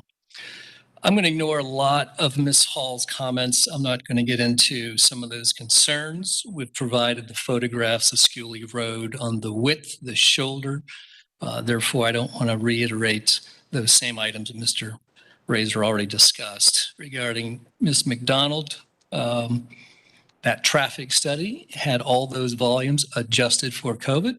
We cannot take old volumes pre-COVID and say, or during COVID, indicate that this is a representative sample of traffic. Those all have been adjusted to reflect current operating conditions and proposed conditions. Regarding the minimum buffer requirements, we have exceeded the planting requirements. If you read the staff report, we covered this last time. We have met and exceeded 60606 with additional tree plantings around this site. I'm going to have Mr. Greg Roth address the flooding and the grading issues, and then we'll close. Thank you. Thank you. Good evening. Good evening. For the record, Gregory Roth. Address is 3820 Northdale Boulevard with Boulder Engineering, and I have been sworn in. As mentioned, the site has been designed to meet Land Development Code and Southwest Florida Water Management District requirements for stormwater. As a quick exhibit, when that comes up on the screen, what's being shown is a SwiftMud LiDAR aerial, and what you can see from that is, as you look at That microphone on, just hit the button. There we go. So what this will represent here is Scully Road at the northeast corner of the site is sitting at approximately 50, the existing grade elevation there at Scully and Hart Pond. And on the northwest corner of the parcel, it is at elevation 47. The entire site falls to the south and discharges to the south of our site. There is an existing depressional, man-made depressional ditch that is on the site. We submitted to EPC and received a letter of no exception. It is not a formatted wetland that would need to be further verified through a water management district or the county. Any new development or improvements along Scully Road will have to be accommodated for the stormwater, meeting county and state requirements, and we are proposing to do that and maintain it and discharge with where the natural discharge is going today in our proposed design. I think we talked about all the other site improvements. We are exceeding the landscape buffering, and that is all that I have for my comments, and I'll leave this for entering into the record. You can submit that into the record and please sign in. Thank you, Ms. Finch. That concludes our presentation. All right, thank you. And so with that, we'll close rezoning 21-0742 and go to the next case. The next item is agenda item C1, rezoning standard 21-1348. The applicant's John Forrest Tuberville with the Conservation and Environmental Lands Department. The request is rezoned from a planned development to AR agricultural residential. Chris Grandel and I will provide staff recommendation under presentation by the applicant. All right. Is the applicant here? I believe the applicant is virtual. Okay. I believe you're muted, sir. Mr. Dickerson, I believe you're muted. We're going to unmute you now. Go ahead. Sorry, I'm here to speak on behalf of the department. My name is Ross Dickerson, and I'm the division manager for the Environmental Lands Management section of the Conservation and Environmental Lands Management Department. I'm going to share my screen. We have a quick presentation, a little different than what we've been talking about this evening. We'd like to actually go backwards from a planned development to agricultural. Can everybody see my screen? Yes, we can. Great. So again, my name is Ross Dickerson. I'm the Environmental Lands Division Manager with the Conservation and Environmental Lands Management Department. I'll be presenting on RZ STD 21-1348, which requests rezoning parcels purchased for preservation from planned development to agricultural rural. We're joined by our project partners, the Southwest Florida Water Management District Swim Team and AECOM to answer any questions after the presentation. The Cracker Avenue ELAP project consists of 5 contiguous parcels located west of US 41 on the north side of Cracker Avenue in Gibsonton. The 5 parcels, and I guess my presentation is going to keep going. The 5 parcels, collectively totaling 24.5 acres, were purchased through the Jan K. Platt Environmental Lands Acquisition and Protection Program for restoration and preservation in 2012. The parcels formerly comprised the Bramco Tropical Fish Farm in the 70s through the 1990s. Our rezoning request today is to again go for plant development, which is currently zoned as to agricultural rural, and the future land use designation of the property is currently preservation. This rezoning is being requested for consistency with managing the property for long-term conservation and preservation, and to facilitate obtaining a special use excavation permit to allow for restoration of the site from altered fish farms to native upland and wetland habitats. Here's a picture of the property in 1968 showing the 220 fish ponds that are still present on the site, and also structures that have been, I'm sorry, everybody. And now it's not letting me pause it. That have been recently removed. The county has partnered with the Southwest Florida Water Management District SWIM program to restore the site back to natural communities, more representative of Florida ecosystems. In its current condition, the property contains over 200 small linear ponds overgrown with tangles of Brazilian pepper trees. Benefits of this project include better fish habitat, better habitat for wildlife and game, higher visual appeal for the public, and more recreational uses for the adjacent residents.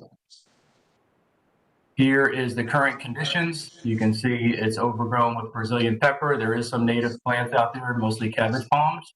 But again, it's 220 fish farms, some old abandoned buildings. And we need this rezoning to facilitate restoration.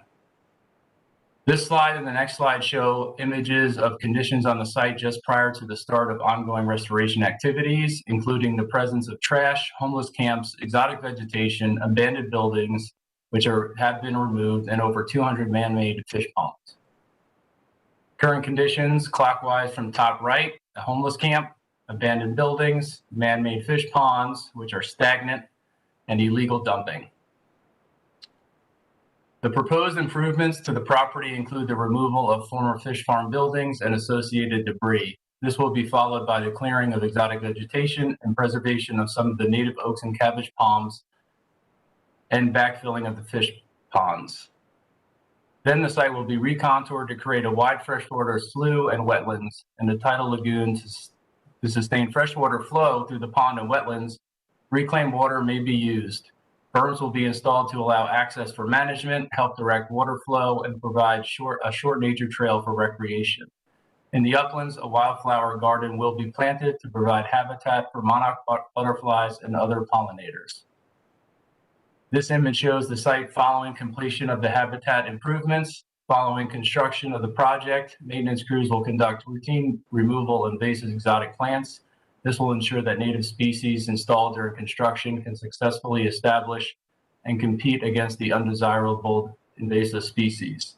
And as you can see, we want to take those fish ponds, recontour them to more natural ponds that can be ephemeral, so they will dry up on occasion, connect to saltwater features before draining into Tampa Bay through ditches that are currently on the west and south side of the property.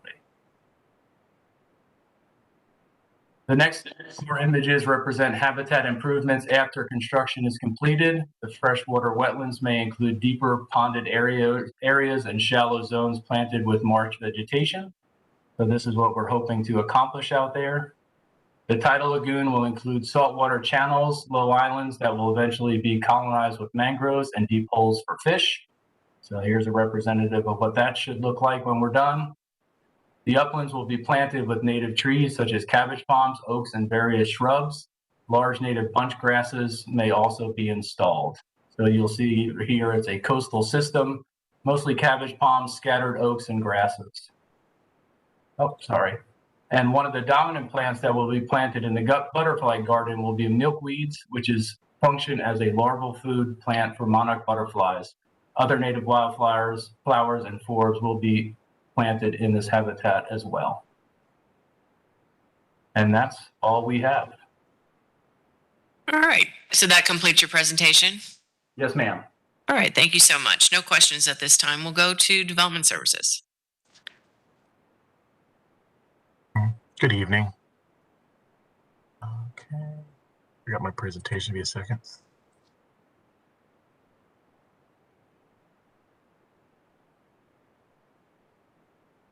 Okay. I'm here to speak about application 21-1348. It's to rezoning existing PD 070879 to agricultural rural district. The location is at 6038 Cracker Avenue in Gimsonton, which is located 900 feet northwest of the intersection of Cracker Avenue and South US Highway 41. It's in the urban service area, and it's also located in the Gibsonton Community Plan and South Shore Area-Wide Systems Community Plan. The future land use designation is natural preservation, with R1 to the north and west, R1 and R4 to the south, and SMU 6 to the east. This density and intensity does not allow for constructions of buildings, only for like caretaker buildings. Again, the zoning classification the zoning classification will be AR. Zoning districts immediately to the north are also AR. Zoning districts to the south, RSC2, RSC6, AS1 and AR. Zoning districts immediately to the east, there's some RSC2, RSC6, and AS1. And zoning district immediately to the west is also AR. The surrounding zoning and development pattern consists of vacant wetlands to the north and west, single-family residential community, commercial building supplier to the south, and other single-family residential to the east. The subject parcel is directly adjacent to wetlands to the north and west, and as I said, single-family residential to the south. The proposed commercial, agricultural, rural use is to allow for the excavation of 220 tropical fish ponds to recontour and revegetate the area in order to restore the natural habitat in wetlands. No residential, commercial, or other impervious facilities will be permitted on the parcels. This includes public utilities and roads. The Planning Commission also found the proposed use consistent with the comprehensive plan. The proposed rezoning will protect vital green space and provide expanded recreational opportunities in the area. Surrounding uses and districts are also similar to the request, rural low-density single-family lots, and also vacant wetlands. Therefore, the rezoning of the subject parcel from PD 07-0879 to AR would be consistent with the existing zoning pattern of the area. Based on the natural preservation future land use classification, the surrounding zoning and development pattern, and the proposed uses for the AR zoning district, staff finds the request supportable. Be glad to answer any questions you may have. No questions at this time. Planning Commission, please. Andrea Papandrew, Planning Commission staff. Subject property is within the natural preservation future land use category. It is within the urban service area and is located within the Gibsonton and South Shore area-wide systems community plans. The subject site's future land use classification is natural preservation. The intent of the natural preservation land use category is to recognize public or privately owned lands of significant environmental importance set aside primarily for conservation purposes. The proposed rezoning is being initiated by the Hillsborough County Conservation and Environmental Management Department for the publicly owned land that was purchased for the purposes of environmental restoration. The proposed rezoning will remove entitlements for residential development, which are not permitted in the natural preservation future land use category. The proposed rezoning meets the intent of Objective 9 and Policies 9.1, 9.2 of the future land use element. The rezoning meets the intent of Objective 13 and Policy 13.6 of the future land use element, which seeks the preservation and restoration of environmentally sensitive lands in the county.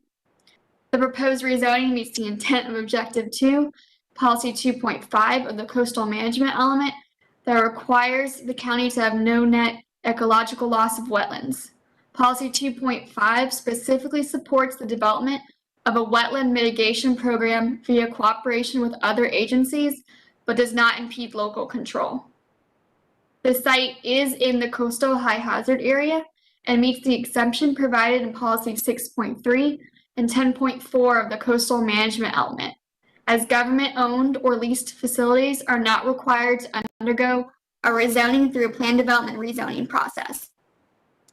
The proposed rezoning also meets the intent of Objective 3.9 and Policies 3.9.2, 3.9.3, and 3.9.9, and the Environmental and Sustainability section of the Comprehensive Plan seeks to maintain the environmental health of natural preserves through the expansion of such lands and support for the county's EGLAP program and maintain compatibility with the surrounding area.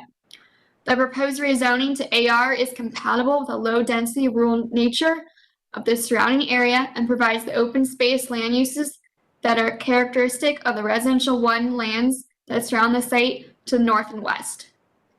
The proposed rezoning meets the intent of Goal 5 of the Gibsonton Community Plan, which seeks to protect and enhance its public lands for the purposes of conservation and recreation. The intent of the rezoning would be to expand the open space network in Gibsonton, as the site is in proximity to the Fred and Ida Schultz Nature Preserve. The restoration of the subject site is related to the health of the entire open space network in Gibsonton. The rezoning also meets the intent of the environmental objective of the South Shore Area-Wide Systems Community Plan that specifically mentions the county's identification of ELAP lands for the purposes of environmental restoration. Based upon the above considerations, Planning Commission staff finds the proposed rezoning consistent with the future of Hillsborough Comprehensive Plan for unincorporated Hillsborough County. Thank you. Thank you so much. Is there anyone in the room or online that would like to speak in favor of this application? Seeing no one, anyone in opposition? No one. Mr. Grady, anything else? Nothing further. All right, we'll go back to the applicant who has the last word if you need to. We appreciate everybody's support, and that's all we have. All right, thank you then. We'll close rezoning 21-1348 and go to the next case. The next item is agenda item D1, rezoning plan development 21-0969, the Ackman Second Wave Development LLC. The request is to rezone from AS1 to NAR to plan development. Israel Monsanto will provide staff recommendation after presentation by the applicant. Good evening. Good evening, Cami Corbett with the law firm of Hill Ward Henderson, representing the applicant Second Wave. I would like to ask Alexis Crespo at this time to come up and make our planning presentation. She'll be followed by Steve Henry. All right. Thank you. Good evening. For the record, Alexis Crespo, Waldrop Engineering, representing the applicant. My address is 28100 Bonita Grand Drive, Bonita Springs, Florida, 34135, and I have been sworn.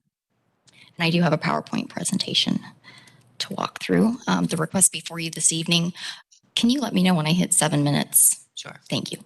The request before you this evening is for a rezoning of a 56-acre subject property. We're proposing to rezone it from agricultural AR and AS1 to a unified plan development zoning district.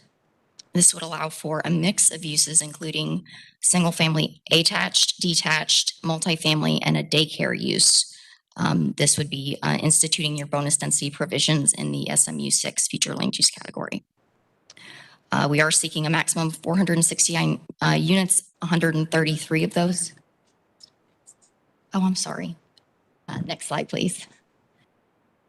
A total of 469 dwelling units, 133 of those would be the single family detached and attached, and then you would have a remaining 336 multifamily units.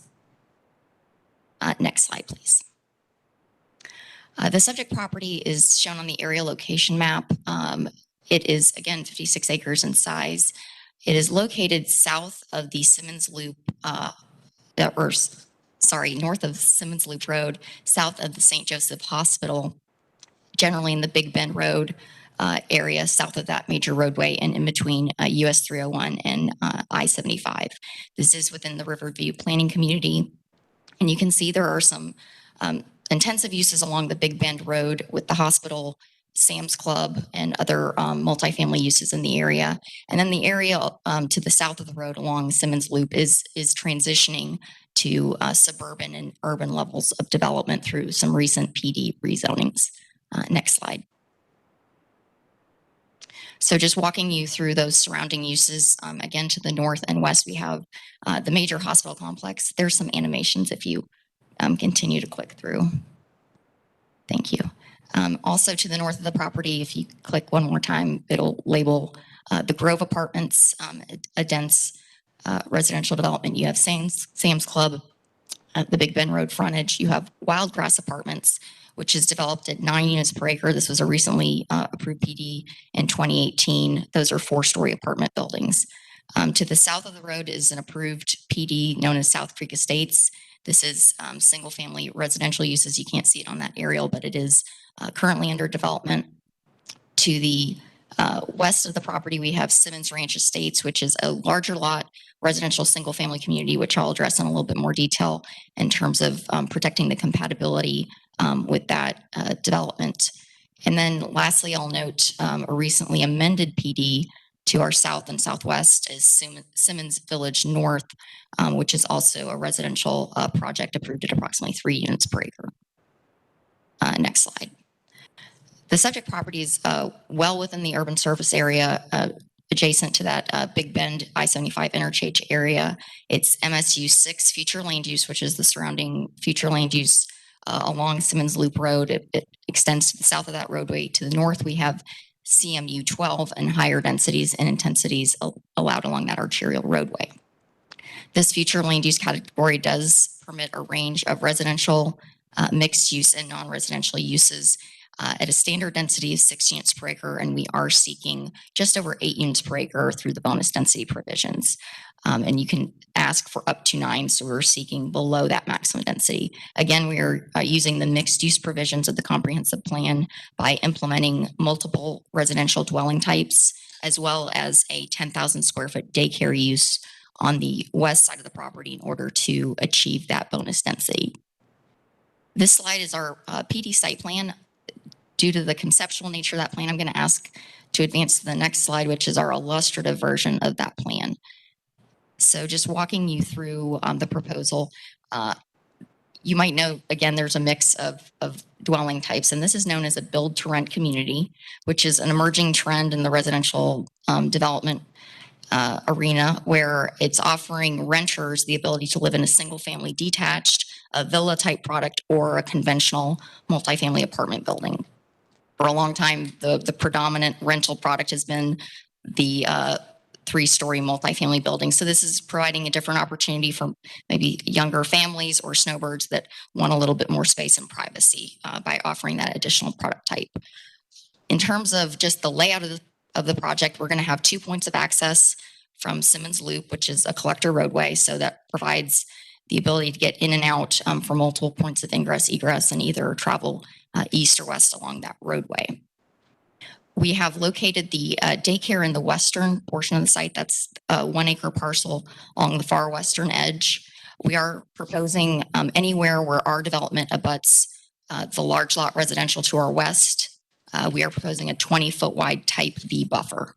So that would include opaque fencing or hedgerow, as well as shrubs within a 20-foot planting area. And that's in order to ensure a better compatibility with our single-family neighbors. Along Simmons Loop Road, where no buffer is required, we are proposing a 10-foot wide right-of-way buffer.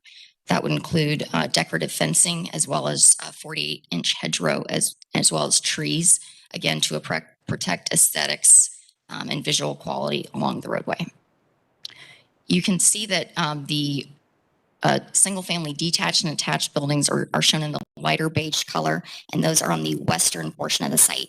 Those would be 1 and 2 story buildings, and we sensitively located them to the west of the property in order to, again, be as compatible as possible with the larger lot residential uses along Simmons Ranch Court. The yellow buildings are the 3-story multifamily buildings, and those would be located along the eastern portion closest to wild grass and closest to our preserve area in order to set those back as far as possible from existing single-family residential. There's also an amenity facility near the eastern entrance to the site to provide private on-site recreation facilities. And you can see there's a large wetland area as well as stormwater management in the northern portion of the PD, and there are no proposed wetland impacts by way of this plan development. We also have buffering along the east side of the project in accordance with the land development code as labeled on our site plan. Did you have any questions on this slide? Just if you could address the waiver, I'm assuming that pertains to the multifamily, the 3-story Yes. buildings? That would apply to the easternmost multifamily building. You can see we are proposing it, and actually we may not need that waiver anymore because we did modify the site plan about a week before the hearing, but we are seeking a design exception to allow that building to be as close as 20 foot from that eastern 7 minutes edge. Oh dear. Okay. 7 feet from the eastern edge, just due to proximity to wild grass, which is approved multifamily. We do have buffering, and they do have their stormwater management ponds intervening our proposed building and theirs. So is the waiver no longer requested? I'm going to confer with our engineer and address that at rebuttal. Okay. Oh, it is needed. If you go back to the PD site plan, the previous slide, that may depict it better, where you can see the blocks in the eastern portion of the site. Okay. So it's still, as you're requesting, it's still on the table. It would be a 20-foot setback in lieu of the enhanced setback for buildings over For the 20 2 to feet. 1. Okay. Thank you. Yes, correct. Sorry.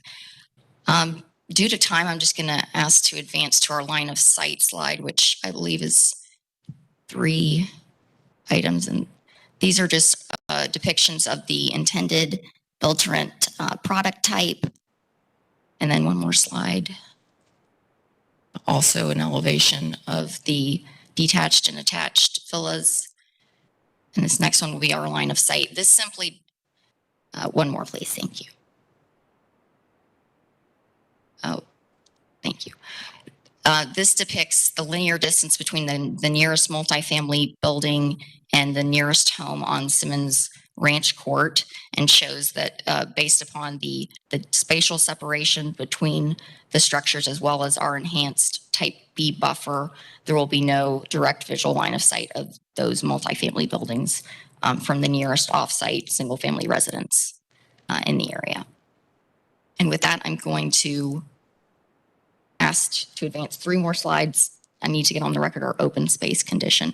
I will rely on the Planning Commission's testimony and our narrative in the package for comprehensive plan consistency. We do have one area that we've discussed with staff that we would like condition 3 to be modified. We do have 30% open space, but we're not providing 30% of that in the form of community gathering areas. We will meet the code for community gathering areas, which is 5%. However, the open space for the project, or it will not be 30% total. So what is the percentage? The community gathering areas will be 5%. Oh, it's 5. Okay. All right. Got it. Okay. Thank you. All right. Thank you. If you all could please sign in too. Good evening. Good evening, Steve Henry, Links and Associates, 5023 West Laurel, Tampa 33607. I have been sworn. We conducted the traffic analysis for the project, and as a part of the rezoning process, we have submitted a design exception and administrative variance, both of which have been deemed approvable. And I just want to walk you through both of those very quickly. Okay. Just so you've got that. Go to the Elmo here.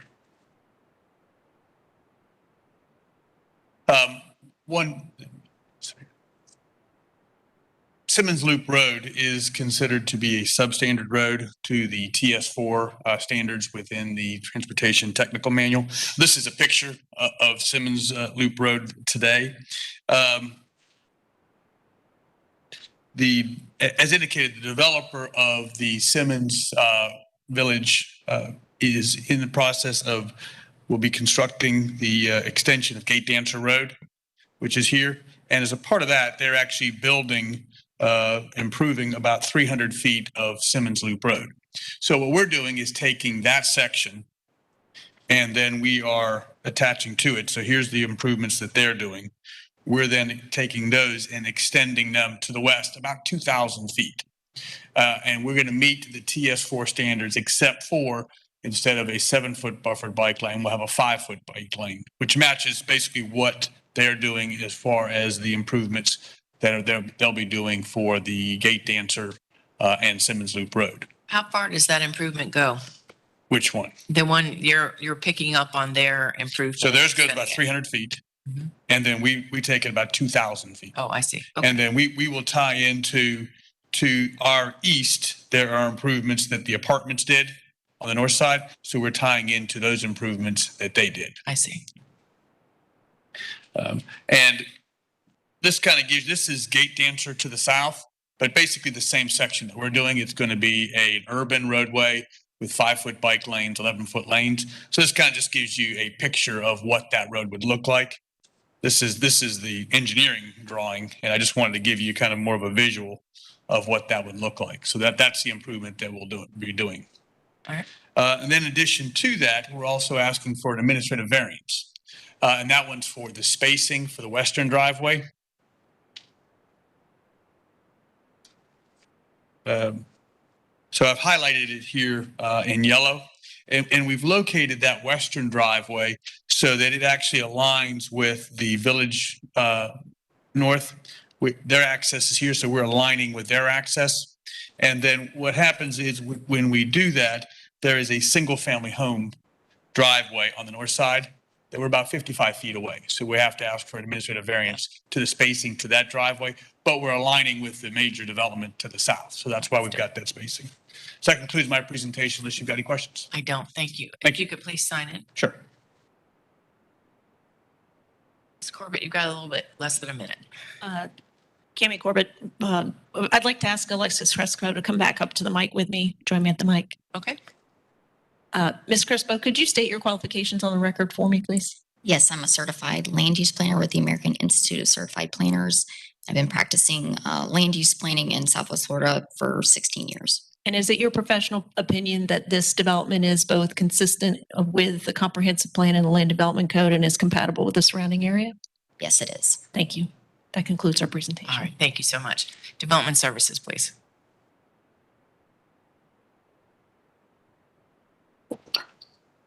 Israel Monsanto, Development Services. Can you hear me? Yes. I will share my screen.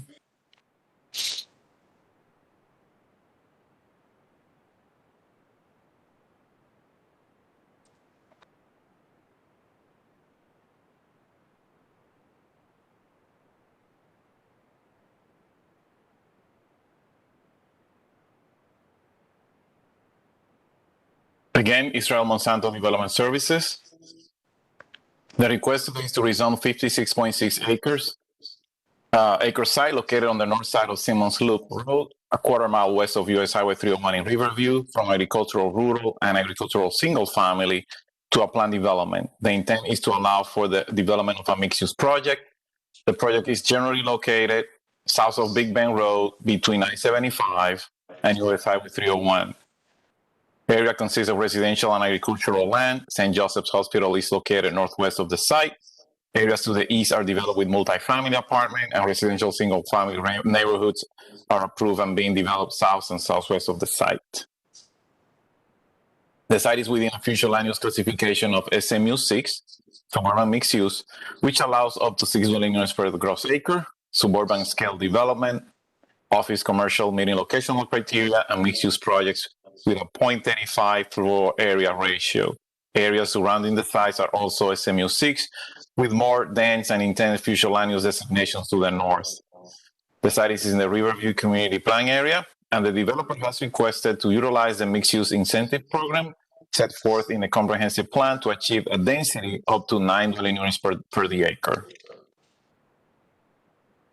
The area today mostly consists of properties zoned agricultural, single-family, and multifamily. St. Joseph's Hospital is adjacent to the northwest, and a 300-unit multifamily plan development with retail is located adjacent to the east. Detached single-family units are located to the south. The project would consist of a multifamily project with a mix of residential units in addition to a residential support use consisting of a daycare. The project would utilize the mixed-use incentive program, as stated, to achieve 9 dwelling units per the acre. The applicant, however, is requesting a maximum of 469 residential units, which would represent 8.08 dwelling units per the acre. The residential multifamily units will consist of 133 single-family detached or duplex and 336 units in multifamily structures. The applicant proposes that at least 46 units of the 133 single-family or duplex would consist of detached single units. Development standards proposed for the residential component will be similar to other approved residential projects in the area, including 15 feet of rear yards for the detached units and 20 feet for the multifamily buildings. Maximum building height for the single-family units will be 35 feet, similar or more restrictive than some of the area's residential uses. Multifamily structures will be a maximum of 45 feet in height. The proposed site plan, single-family and duplex units will be placed in the perimeter of the project, west, east, and south along Simon Slope Road, adjacent to existing single-family parcels, while the multifamily units will be limited to the eastern portion of the site, closer to the multifamily project adjacent to the east and areas to the north. The overall placement of the residential units in the subject project would provide for a transition from single-family detached uses adjacent to the west and higher density multifamily to the east. As part of this application, the applicant has requested a waiver from the Land Development Code Section 60101, footnote 8, which requires an additional 2 feet of building setback for every foot over 20 feet of building height. The waiver would apply only to the northeast portion of the site, as shown on the site plan, adjacent to the pond for the adjacent project to the east. The proposed use is similar in nature to the one located immediately to the northeast. Additionally, a driveway is being proposed between the multifamily units of these projects and the PD boundaries to the northeast, which will further separate and increase the building setbacks between both projects. Therefore, staff does not object to this waiver. The non-residential use daycare is limited to 1 story of building height and will be of a relatively low intensity FAR, which is 0.22, to ensure compatibility with the neighborhood. Type B landscape buffers, 20 feet wide, will screen the non-residential uses from external residential areas. Along Simon Slope Road, the applicant proposes 10 feet of landscape buffer with shade, understory, and hedgerow as indicated on the site plan. The site is in the urban service area south of the Alafaya River, and as a result of water demand challenges, the utility department initiated several projects to improve pressure and flow in the south area. So there is a condition proposed which would limit some of the permits if those capital improvement programs projects by the county in the South County will have to be approved or put in operation first. Condition has been proposed limiting the site to 469 multifamily units with a minimum number of square per single family and duplexes, a daycare limited to 10,000 square feet, no more than 100 children. Also, specific standards as stated are being conditioned for setback, height, and lot coverage. General area is transitioning from large tracts of land, single-family residential, to a higher density area with a mix of uses, in accordance with the future land use classification of XMU6. The density proposed of 8.08 dwelling units per the acre will still be below the maximum allowed per the comprehensive plan. The design of the site will locate the detached units in areas adjacent to existing similar development patterns. Transportation staff does not object to this rezoning request and has proposed conditions. Design exceptions and administrative variances have been requested for road improvements, and these have been conditionally approved by the county engineer. No objections were received by reviewing agencies, and based on the above and all these considerations, the staff recommends approval with conditions. And we have handed a revised staff report. As the applicant stated, we are updating condition number 3. The applicant clarified staff that the 30% of open space indicated in the narrative is inclusive of existing wetlands, and that the requirement of the code from section 602.18 should govern the open and community gathering spaces for the project. And these code requirements usually it's for residential detached units, but the applicant wants to be subject to that anyways. And staff does not object with the updated condition has been updated, and you should have received that for your records. And I'm available if you have any questions. No, I see the revised staff report with that revised condition noted about the open space, so nothing further. Planning Commission, please. Andrea Papandrew, Planning Commission staff. Subject property is within the suburban mixed-use 6 future land use category, is within the urban service area, and is located within the Riverview and South Shore community plans. Projects that are 20 acres in size or greater must demonstrate a mix of land uses in accordance with policy 19.1. The proposed development will have multifamily, single-family, attached and detached, and a daycare. Due to the project including 3 or more land uses, the applicant is requesting to utilize the mixed-use density bonus in policy 19.3. The density bonus would allow for the property to use the density of the next highest land use category. In this case, that would be residential 9, which would permit a maximum of 500 units. The applicant is requesting 469 units. Policy 16.15 requires that residential developments of 50 units or greater shall include a community gathering place that meets the requirements of the Land Development Code. The proposed development will provide 19 acres of community gathering space, which will be accessible from the dwelling units and meets the intent of policy 16.15.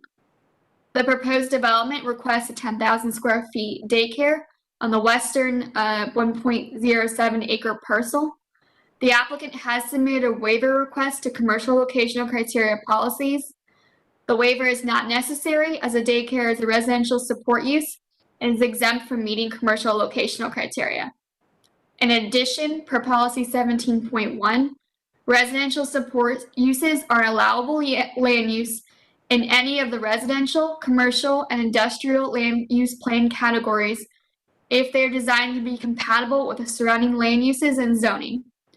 The requested daycare will be a compatible intensity and use that fits with the surrounding agricultural, vacant commercial, light industrial, single-family, and multifamily residential uses.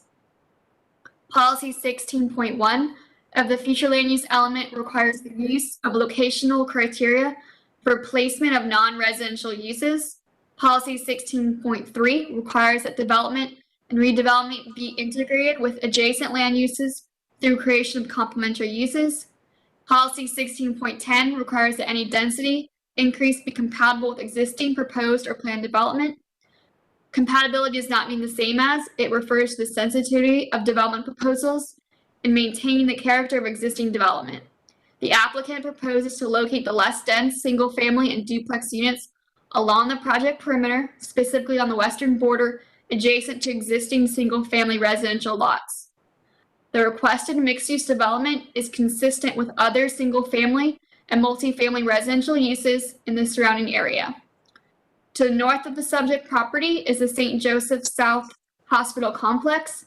The proposed development would provide additional housing options near a large employer, and the proposed non-residential support use would complement the area, allow for daycare located close to housing. Objective 19 requires all development in the mixed-use categories to be integrated and interconnected to each other. Policy 19.2 states that in the mixed-use categories, when 2 or more uses are required in the same project, development shall be implemented through a zoning district that demonstrates street connectivity, description of land uses, and site placement, access locations, and internal connections at a minimum. The proposed development will have cross-access between the daycare and the 3 residential housing types. The proposed daycare use will allow for residents to access the facility without having to drive onto Simmons Loop Road. Subject site is located within the limits of the Riverview Community Plan. The proposed development is in the residential district, which encourages attractive residential development compatible with the surrounding character and promotes housing diversity. The proposed development will provide a mix of residential housing choices that is compatible with other single-family and multifamily lots surrounding the site. The South Shore Area-Wide Systems Community Plan requires development to provide for the interconnection of internal neighborhood streets and roadway grid through open space and access. The proposed will provide interconnection between the residential and daycare developments and provide open space through the required community gathering space.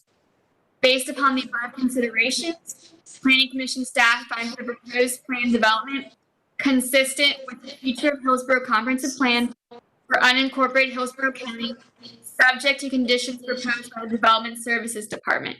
Thank you. Thank you. I appreciate it. Is there anyone in the room or online that would like to speak in support? Anyone in favor? Seeing no one. Anyone in opposition to this request? All right. How many do we have? 2 people in the room. Anyone online? I believe this is Thomas and Beverly. Then that'll be it. So 2 people online? That's it. Okay. All right. If you'd like to come forward and give us your name and address. Good evening.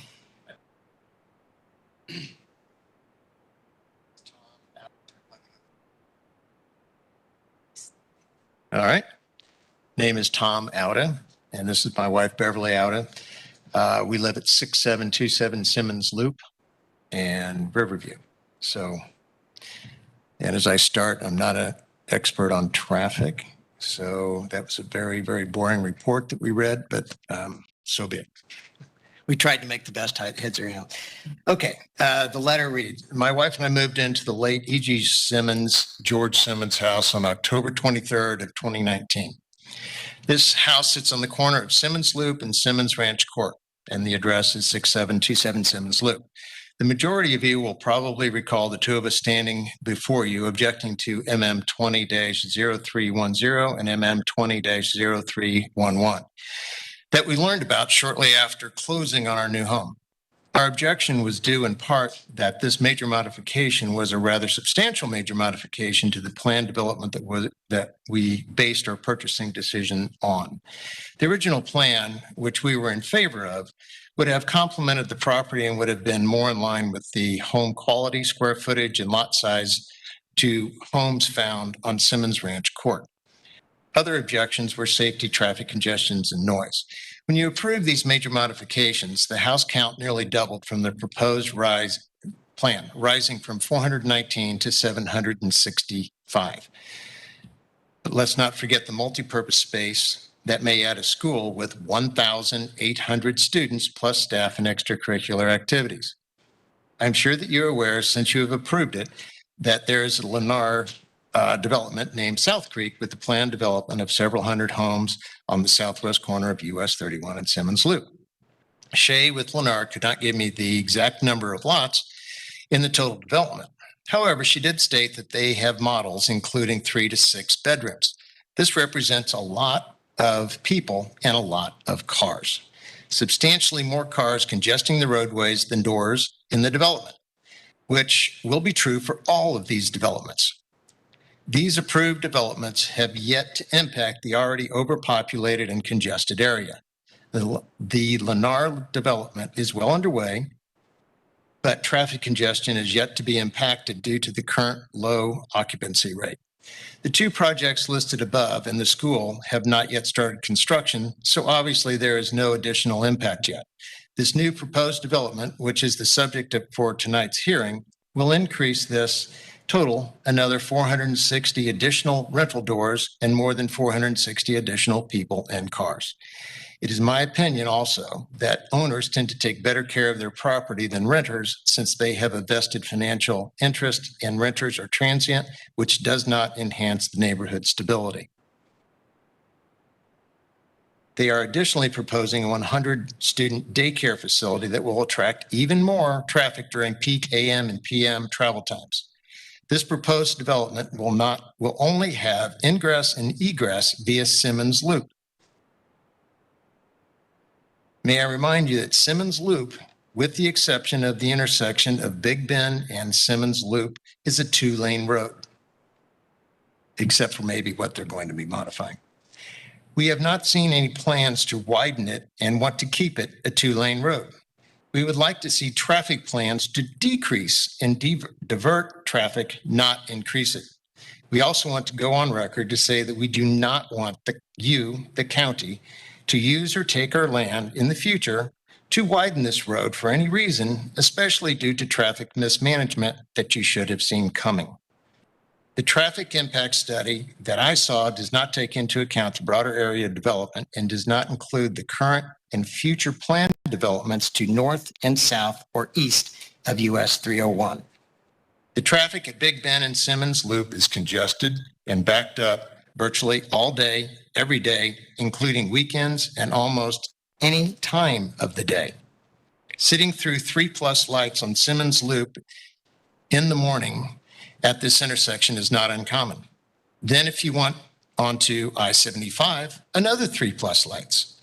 The proposed improvements to Big Bend, I-75 interchange, and the overpass to Apollo Beach area will only help to alleviate the current congestion problem, but will certainly not solve it. These are not my words, but someone from the planning office that wishes to remain anonymous. Assuming that this statement is true, and logic and common sense certainly suggest that it is, then allowing all of this growth to continue without an infrastructure/traffic plan in place to truly handle current and future growth prior to new projects approval and construction is, in my opinion, irresponsible and is a disservice to not only me, but to everyone that is living, working, or needing to travel through this area. If any of you live or travel through this area on a regular basis, then you know firsthand how frustrating this congestion is. If you don't have to deal with it on a daily basis, then it's just a big statistic to you. Don't get me wrong. I am not anti-growth or development, but it has to be measured and controlled. This area, as you are aware, is growing very, very quickly.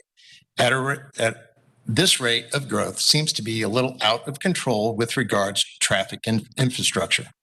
I have a copy of the traffic study and how many cars go through within a given snapshot in time, and then a mathematical calculated formula tells us the flow and impact.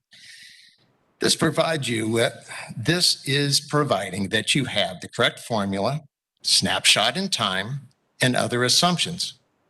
Unfortunately, the science of a traffic study may be like a weather forecast. You insert a group of factors and trust a mathematical algorithm to give you the right answer. Sometimes it works and sometimes it does not.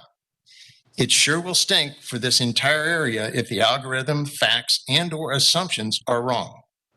The study certainly suggests that the traffic will increase significantly, but one that does not include Big Bend Road and Simmons Loop. The old method of counting cars, they tell me, is not used anymore. But in this case, it may be more effective since there is always so much traffic in this area, so many hours of the day. As I have said before, I am not an anti-growth. And properties in this area sometimes really need to be redeveloped. But I am anti-chaos. I believe that you became commissioners because you are concerned about your community. And I also believe that you are people and not robots that think that beyond the statistics and to see how this impacts the people in this area. And I know you don't automatically approve whatever comes across your desk. So what I am asking is to slow down a little, pump the brakes on all these development approvals and place some common sense conditions on them based on traffic infrastructure, noise, and safety considerations. So I'm asking that you do not approve or conditionally approve this project for some time in the future. Let's see how the traffic and congestion works out in years to come. Let's see if the traffic study is proven right, or it is just another incorrect and wrong weather forecast before jamming more people and cars into the area. The traffic expert is certain that this will work. But we have all driven through areas that were totally misforecast by traffic professionals. And that is our main objection. Thank you so much. If you please sign in. Ms. Otta, did you want to testify as well? Okay. There's about 6.5 minutes left. Okay. And if you could please just bring the microphone down to you a little bit. Thank you. My name is Beverly Auda. I live at 6727 Simmons Loop in Riverview, Florida. We are here in person tonight to express our immense concerns with the planned development project. Considering we already have horrible congestion, dangerous traffic issues on Simmons Loop, which does affect St. Joseph's South Hospital, everyone in their daily commutes, and all the new residents that you're proposing to have put in this modification or planned development. We also have tons of people in the apartments. Wild Grass Apartments were built in 2019. We have 320 units. Lola on the Loop was built in 2018. They have 264 units. That makes 584 apartments just on Simmons Loop using the cars. The new development that my husband mentioned called South Creek Estates, there's going to be 93 single-family homes. That's just in phase 1. And there are 2 more phases to go, ones that even offer 6-bedroom homes. That means more cars. I'm thinking that there's going to be a lot of grandparents that need to be cared for and that sort of thing, and just living together. The gate dancer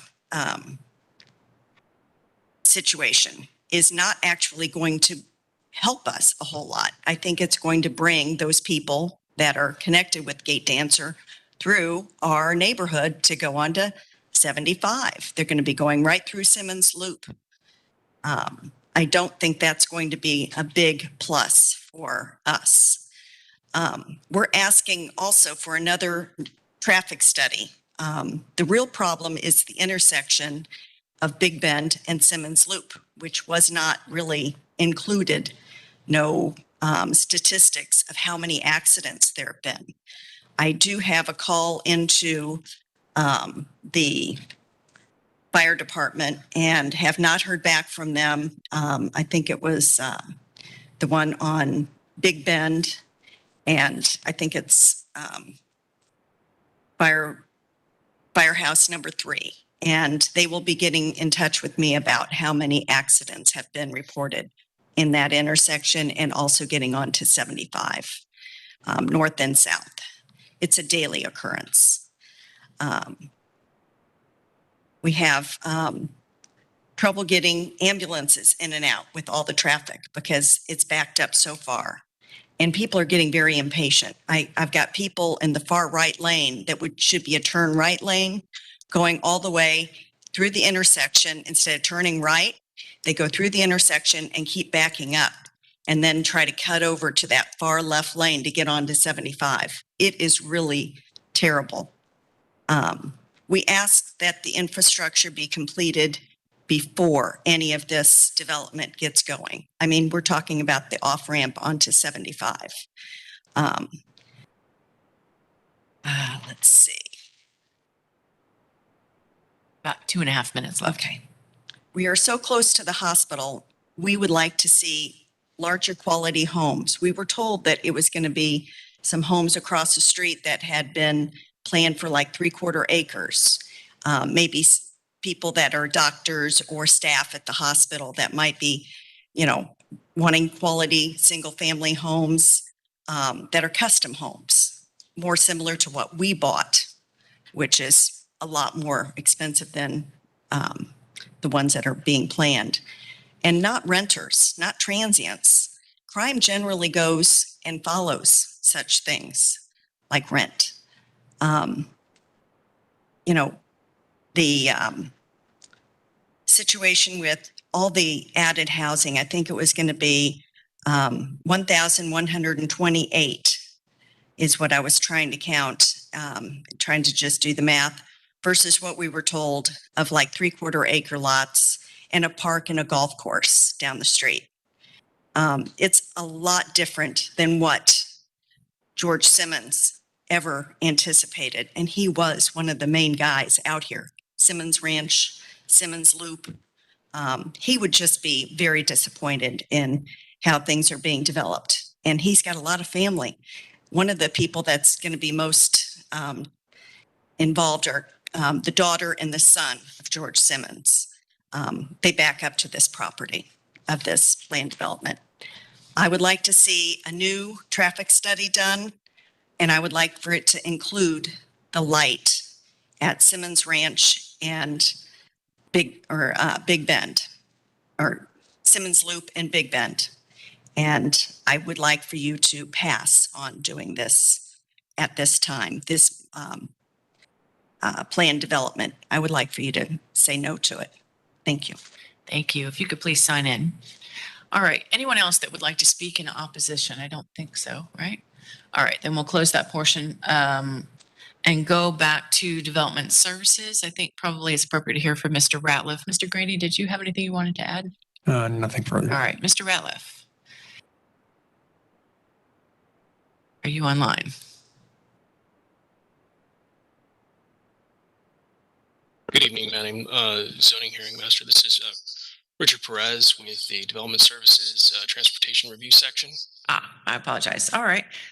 You've reviewed the project, the application? Yes. All right. Did you want to address any of the comments that were made by the citizens in opposition regarding the transportation improvements, the timing of them, and the acceptability of the project on the roads as they exist? Yes. So the applicant has submitted a traffic study with the proposed rezoning. Staff has reviewed it. The project overall will produce 3,657 daily trip ends and AM peak hour trips of 321 and PM peak hour trips of 387. Staff reviewed the facility serving the site as required by the Land Development Code. Simmons Loop Road is a substandard collector road.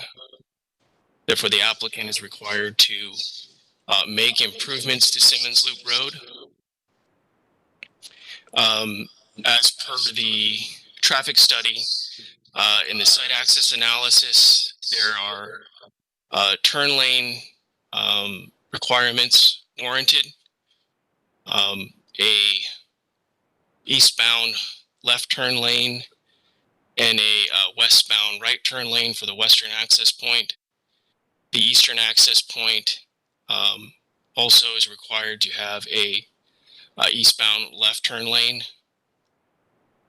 The substandard road condition, as addressed and spoken to by the traffic engineer, was found approvable for a design exception, allowing for the improvements that were described to you earlier. So the application as submitted is fully addressing the impacts to the substandard roadway, the site access requirements per the Land Development Code, and in our review have found the traffic review to be approvable.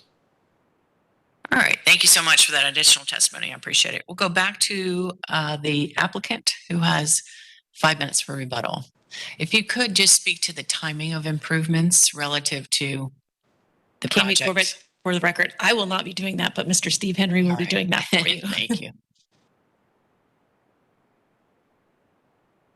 Good evening, Steve Henry again, Links and Associates. And I'm happy, and I will put these into the record, which are it's the summary of the current status of the improvements. So Big Bend is broken up into, as you know, it's currently under construction.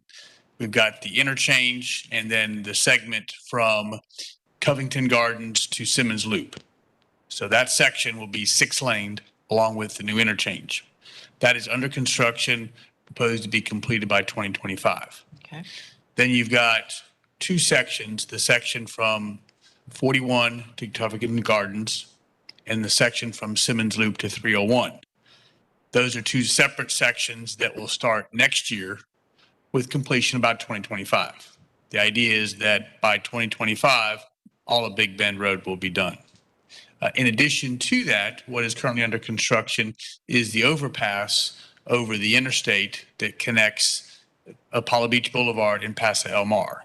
That is currently under construction, should be completed by next year. And then in addition to that, we've got the Gate Dancer extension. That is a developer project. So we don't necessarily have, like in the other ones where they're public park projects, we don't have a specific time frame for that. But as a part of the conditions of approval for that, that roadway has to be built in conjunction with the development of those projects. So that will be done in conjunction with that. To answer the question on the traffic, as you know, the Board of County Commissioners several years ago eliminated traffic concurrency, and basically what they're asking us for is to do a traffic concurrency analysis. But the board eliminated that in lieu of paying mobility fees. So that's what we're paying. The code now requires that we look at the access, which we have done in the analysis, as Mr. Perez had indicated. In addition to that, look at whether the roads are substandard or not, which we have looked at, and we are mitigating that by improving those roadways. So that concludes, unless you've got any additional questions for me. Not for you. Relative to that information, the timing, when do you, and perhaps this is more for Ms. Corbett, when do you expect the project to actually start development?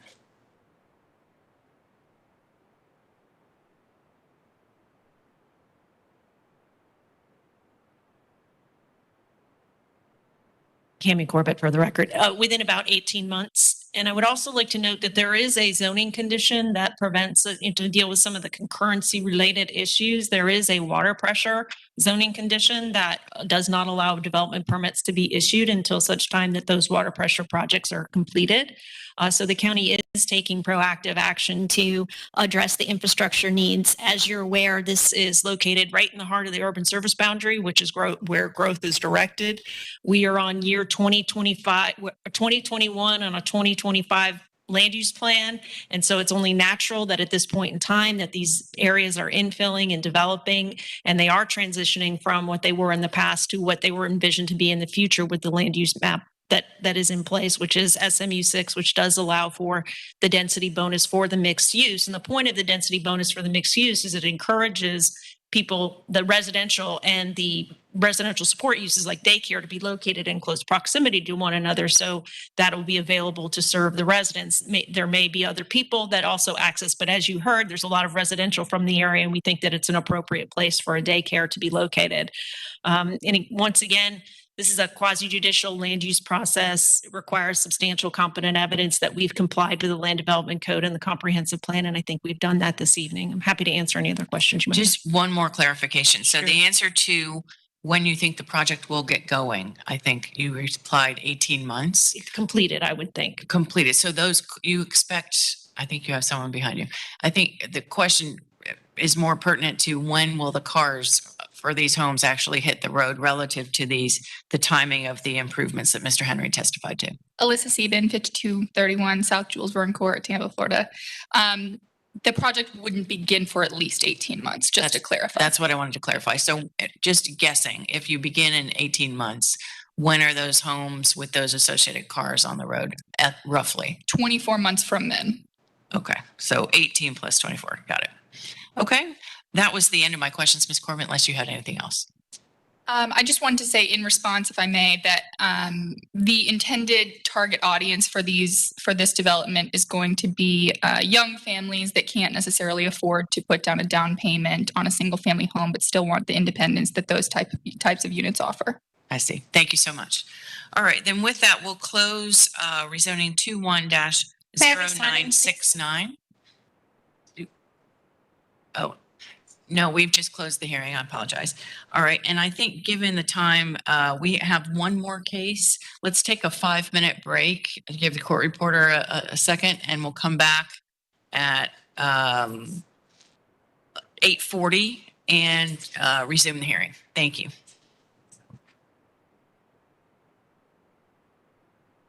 Ms. Corbett?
All right, thank you. We're going to resume the zoning hearing master hearing. And Mr. Grady, if you could call the last case, please.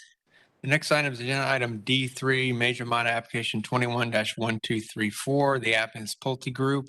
The request is for a major modification of existing plan development.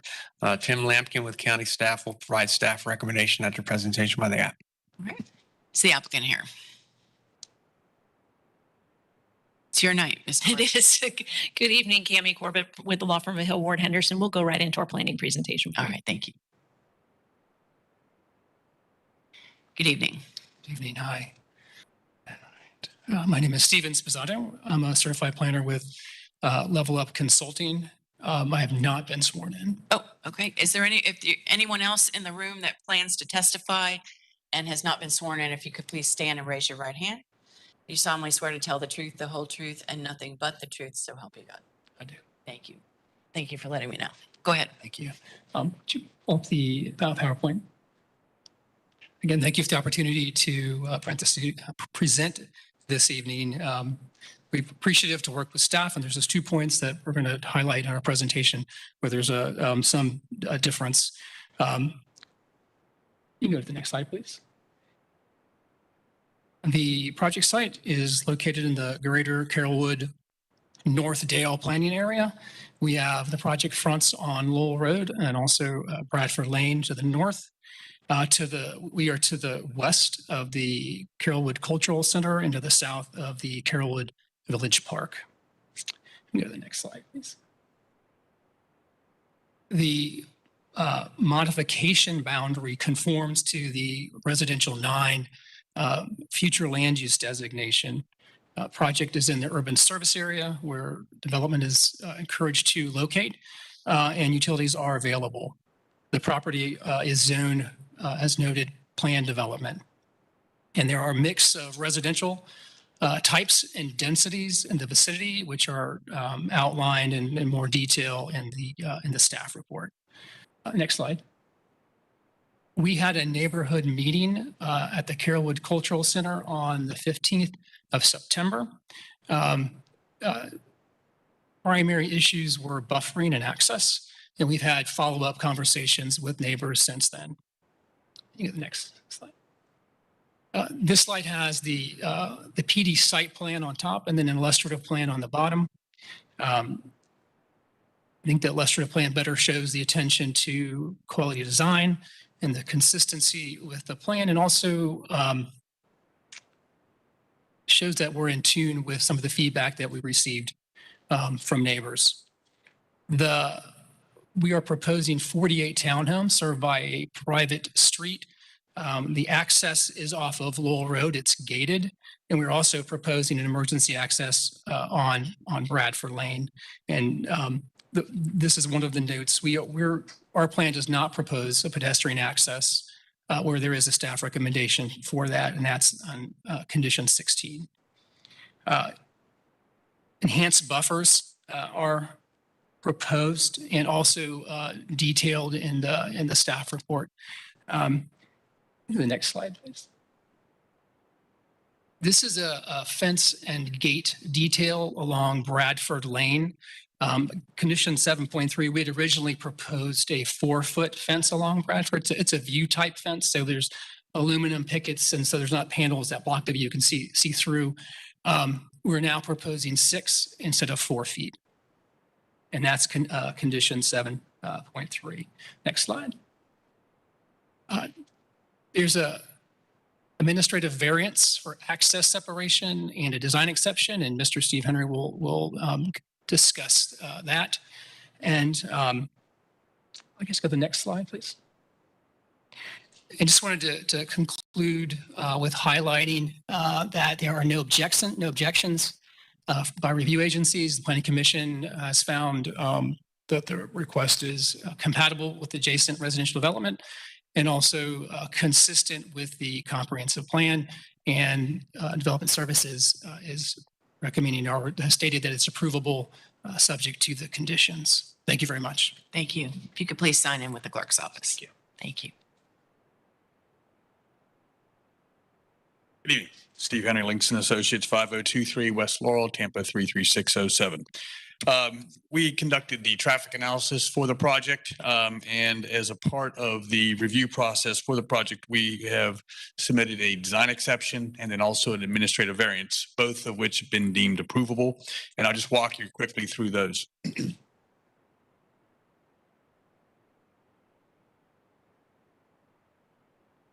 So Laurel Road is considered to be a substandard road, and that is substandard to the TS7 standards in the Transportation Technical Manual. And I've included a copy of the TS7 standard here. So Laurel Road is, on it, it is a collector roadway, but it does have speed bumps along the roadway, as you can see here. And there are several along the roadway.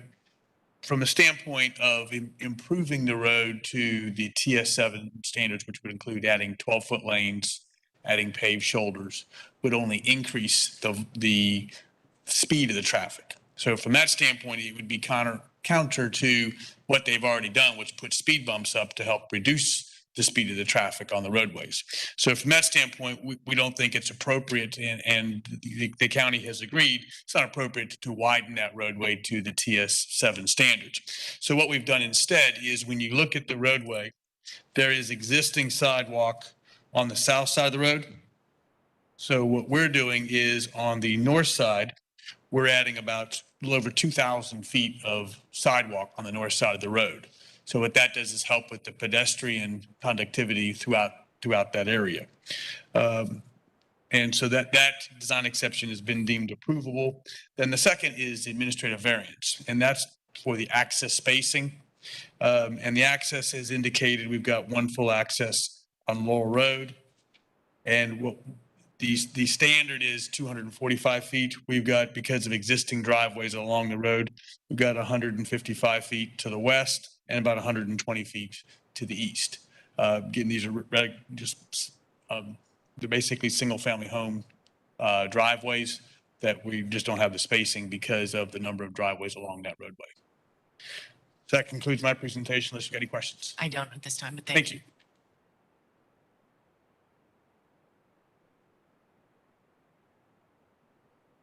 Oops, Cami Corbett for the record. I would like to reserve any time for rebuttal, please. Okay, thank you so much. Development Services, please. Hello, Tim Lampkin, Development Services. I'm going to share my screen.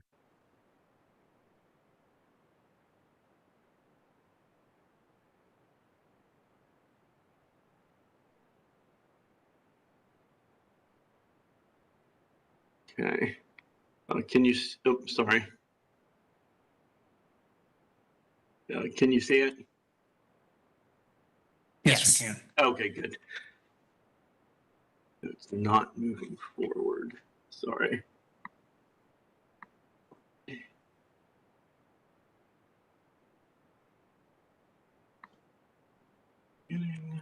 All right. The request is modified plan development, PRS 18-1303, to allow an increase from 14 single-family homes to 48 homes. The subject site is located approximately 2,800 feet to the west of the intersection of Casey Road and Lowell Road, and that's the location of the Carrollwood Cultural Center. It is located in the urban service area, and it is located in the greater Carrollwood-Northdale plan area. The future land use designation is residential 9. Surrounding the subject site to the northeast and west is residential 6. The residential 9 allows a maximum density of 9 dwelling units per acre. The applicant the property owner had a recently approved comp plan amendment, amending it to residential 9 approximately a year ago. The surrounding area includes a mix of uses. To the north is ASC 1. To the south and east is AS 1. To the east is actually a utility easement. To the west is RSC 3, single family homes.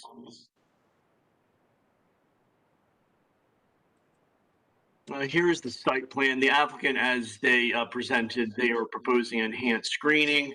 There are 3 residential tracks, track 1, 2, and 3. They're proposing, I would call it, it's between a type A and a type B. Type A is what required, but they're doing kind of like a type A plus. They're not quite meeting the B, but it is enhanced. So they're having a 5-foot buffer, type A screening.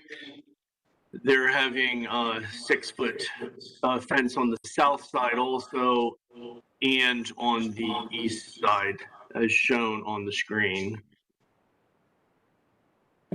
The proposed development satisfies the intent of the goals, objectives, and policies of the future land use element of unincorporated Hillsborough County's comprehensive plan. And the project may be found to be compatible with nearby development patterns with the proposed conditions. Therefore, staff finds the request approvable. That concludes staff's presentation, unless there are any questions. I do have just a couple of questions. It's really more of a clarification.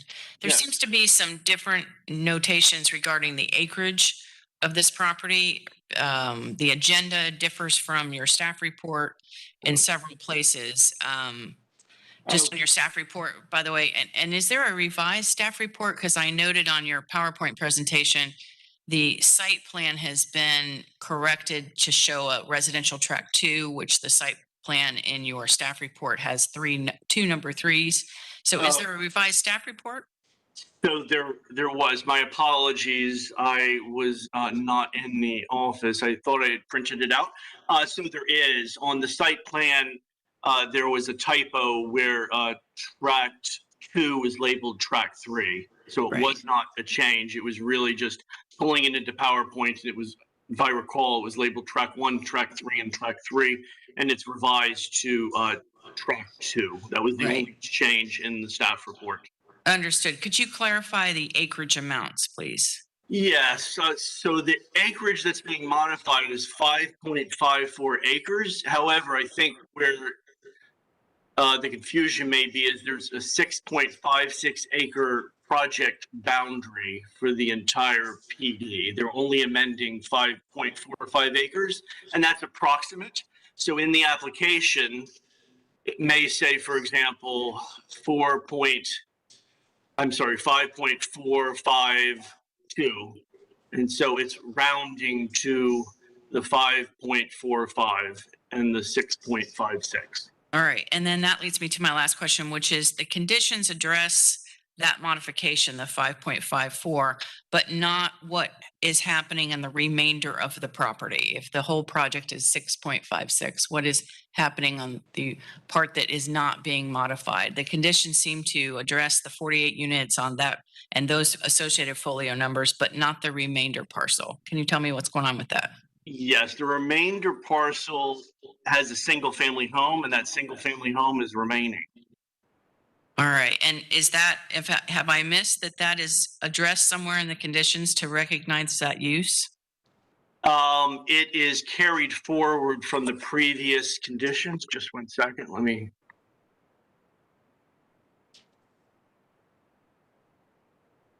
Okay.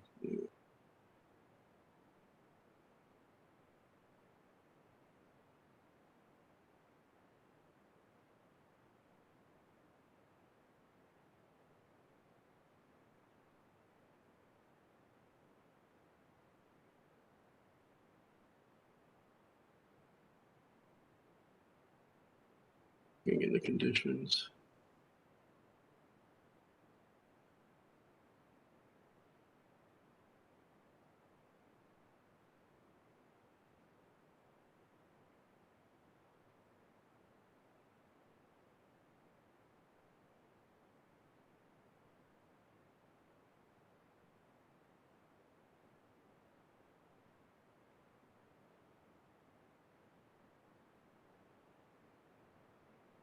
Mr. Lampkin, in the interest of time, if we could just agree that that probably needs to be recognized in the conditions. And so whether that is found here in this staff report backup or could be amended as this petition goes forward.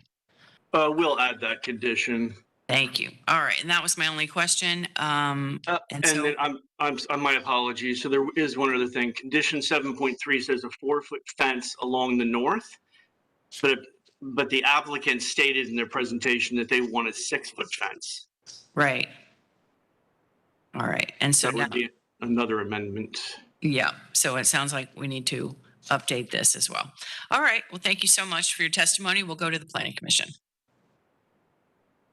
Andrea Papandrew, Planning Commission staff. Subject property is within the residential 9 future land use category. It is within the urban service area and is located within the Greater Carrollwood Northdale Community Plan.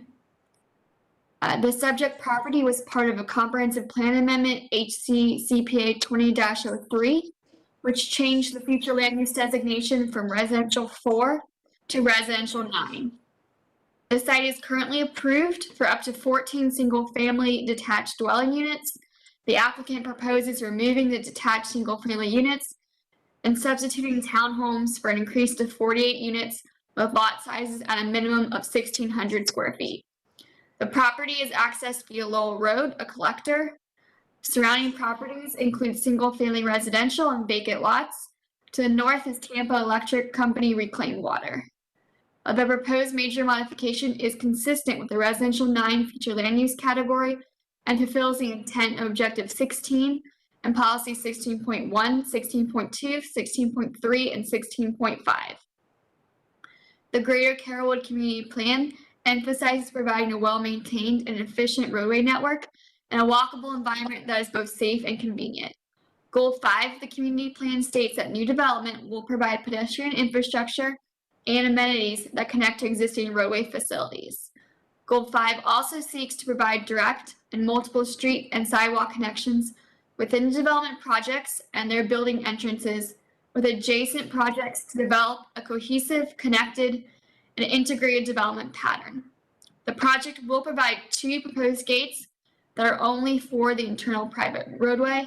The gated access does not support the community plan's intent to provide direct street and sidewalk connections within development projects and their building entrances.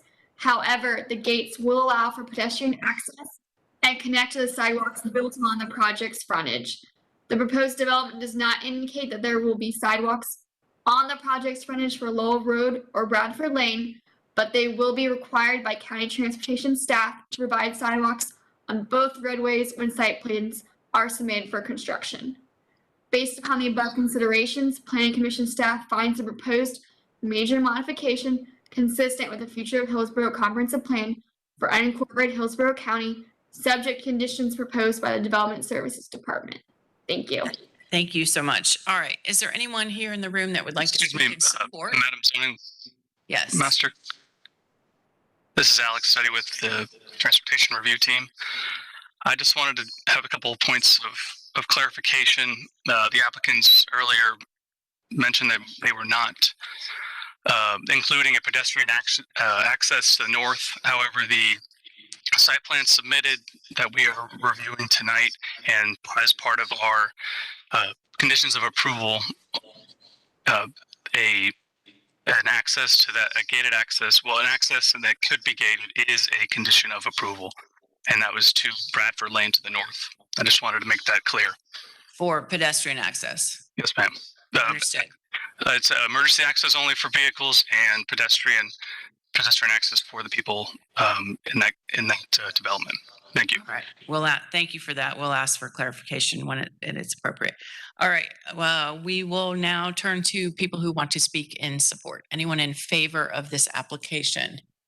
Yes, sir. If you'd like to come forward, please start by giving us your name and address, please.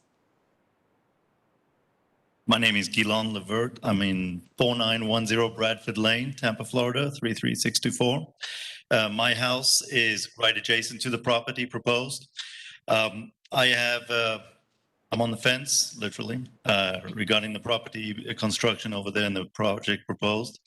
I have issues with the fence that they just brought up and the gate proposed to pedestrian access to Bradford Lane. Myself and several of the other neighbors are in opposition to having any pedestrian access to Bradford Lane or any access except emergency access only. So the proposed gate and access that Pulte proposed is we accept that. We are in opposition to anything else but that. We are in acceptance with the fence and the vegetation and everything else going on with the construction as proposed. We do want to point out that we are not excited and not happy with the whole concept of building and constructing a project going from a zoning of 4 units per acre up to 9. This was something done a year ago and even beforehand by the commission. We do not want this neighborhood going forward becoming a neighborhood of 9 units per acre on other empty lots or potential future vacant lots that might come up for sale in the future.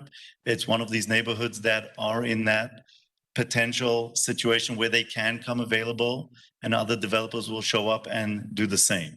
So we are asking and requiring and requesting of the commission and the developers and the planners to take that in consideration and not turn our neighborhood into this type of neighborhood where we are surrounded by multifamily townhouses. We have a great partner over here in Pulte. They're wonderful to work with and they've been very helpful and very nice and so on. But going forward, we really would like that to be limited and take them into consideration. Again, we're considering and happy to work with Pulte and have this project go forward. Let me just ask you, just so I understand. So you're supporting the project? We're supporting the project. With the exception of the pedestrian access? With the exception of the pedestrian access. And I would like them to clarify that. The last gentleman that just spoke online just brought that up again. Just to clarify that we are very opposed to having any pedestrian access onto Bradford Lane. We do not want that to turn into a access point to the park down the street, which is north of us, the Village Park. We do not want that to become a main access point to the park. The main access point should be through South Village Road, which is on the north part of the park. The Dalewood entrance to the park is a small entrance, and which is great for us, the residents living nearby, but it shouldn't become a main access to everyone living on Lowell and the surrounding neighborhoods. And it shouldn't become an access through their development. I see. So that's what we are asking to consider. All right. Thank Okay. you for coming down. I Thank appreciate you. it. If you could Appreciate it. please sign in with the clerk's office. Anyone else that wants to speak in support? Seeing no one online, correct? All right. Now we'll go to anyone in opposition. Is there anyone in opposition that would like to speak? I see a hand. Go ahead and come forward. While he's coming forward, anyone else that wants to speak in opposition? No one online? Right. Good evening. Good evening. I'm Mark Livingston. I live at 13002 Delwood Road, 33624, which is right down the street from where they're planning on putting this development in Lowell. First of all, how they got to residential 9, I got no clue. I live up the street. I should know about these things before they happen. Residential 6 is probably even too high of a density for this area. Most of the properties are half acre. I don't know any properties up in this section that are less than a quarter of an acre. And I think there's only like 3 or 4 of them. But my main issue is not so much the density there, although I don't think that's going to work. But they're talking about putting sidewalks down on Lowell, and we have a flooding issue in that area, including that property. And I'm sure if they're going to start building there, they're going to start backfilling the property, which is going to make the flooding in our area even worse. Right now, the county thinks that a good idea is to come and dig the ditches out every couple of years down Lowell and down Delwood, especially down Delwood, where all they're doing is digging the dirt out so the water stays longer. I've got a ditch in front of my house that's almost 2 feet deep that the mosquito control comes out every once in a while and they spray to kill the weeds so that the mosquitoes don't grow, but they still grow. The backup to cause the flooding starts at the property they're talking about developing. And when they start talking about putting sidewalks down Lowell, then they're going to block it even more than it is already. They need to put, if they're going to put sidewalks down there, then they're going to need to put some kind of drainage underneath the sidewalks to drain the water that's coming, especially during the raining season. where I can get between 4 and 10 inches of water in my front yard. And since the neighbors on the north of me have started building and started backfilling, it's spreading even more to the west from me. So the 3 lots west of me start backing up. And then there's another lot on Lowell where the builder has illegally split the lot. So now it's 2 residential lots instead of 1 AR lot. Didn't have any zoning to come out. There was no hearing about it. But then he went and filled the ditch in. So now the water doesn't even run that way, even though the water wouldn't run uphill anyway. Stormwater maps for my area show the water coming down Delwood and turning right and going up Lowell, where water doesn't run uphill. So it needs to be cleared out down where they're planning on building their entrance to their thing, and under the sidewalks that they're talking about putting in, need to have some kind of a drainage going down to the creek that's further down the road. All right. Thank you for coming down. I appreciate it. If you could please sign in. All right. Last call. Anyone else that would like to speak either in favor or in opposition to this request? Seeing no one. All right. We'll close that portion of the testimony and we'll go back to county staff. Mr. Grady, anything else you'd like to add? Nothing further. All right. Then we'll go back to Ms. Corbett. And has 5 minutes for rebuttal. I think there are a couple issues to address. Sure. First, I'd like to address with the clarification regarding what we said about the pedestrian connection. As you heard, we've been working with the neighbors. We understand they have an objection to that connection. And what we're simply communicating is that we don't object to that being removed, should that be the pleasure of the hearing master or the Board of County Commissioners. We just want to clarify that we're supportive of their request to have that removed. We don't need it to satisfy any development regulations for us. But you are aware it is a condition? Yes. As it's currently proposed? Yes. Okay. We are aware that it is a condition by both the Planning Commission and Development Services. Also, to address the Planning Commission's comment about the sidewalks, she's saying the Planning Commission will require us to install sidewalks along our project boundary. As you know, the Land Development Code already requires that. We understand that, and we don't have any objection to that. With respect to the plan amendment, Pulte really we had nothing to do with Pulte had nothing to do with, I had nothing to do with the plan amendment, but the staff report does acknowledge that it was part of CPA 20-03. So that was fairly recent. So knowing the county's notice procedures, notice probably was given, and it's been said a couple times that it was done without notice, and I don't think that's factually accurate. With respect to drainage, Trent Stevenson is our project engineer, and he is on the line, and I'd like to just have him briefly address some of those concerns.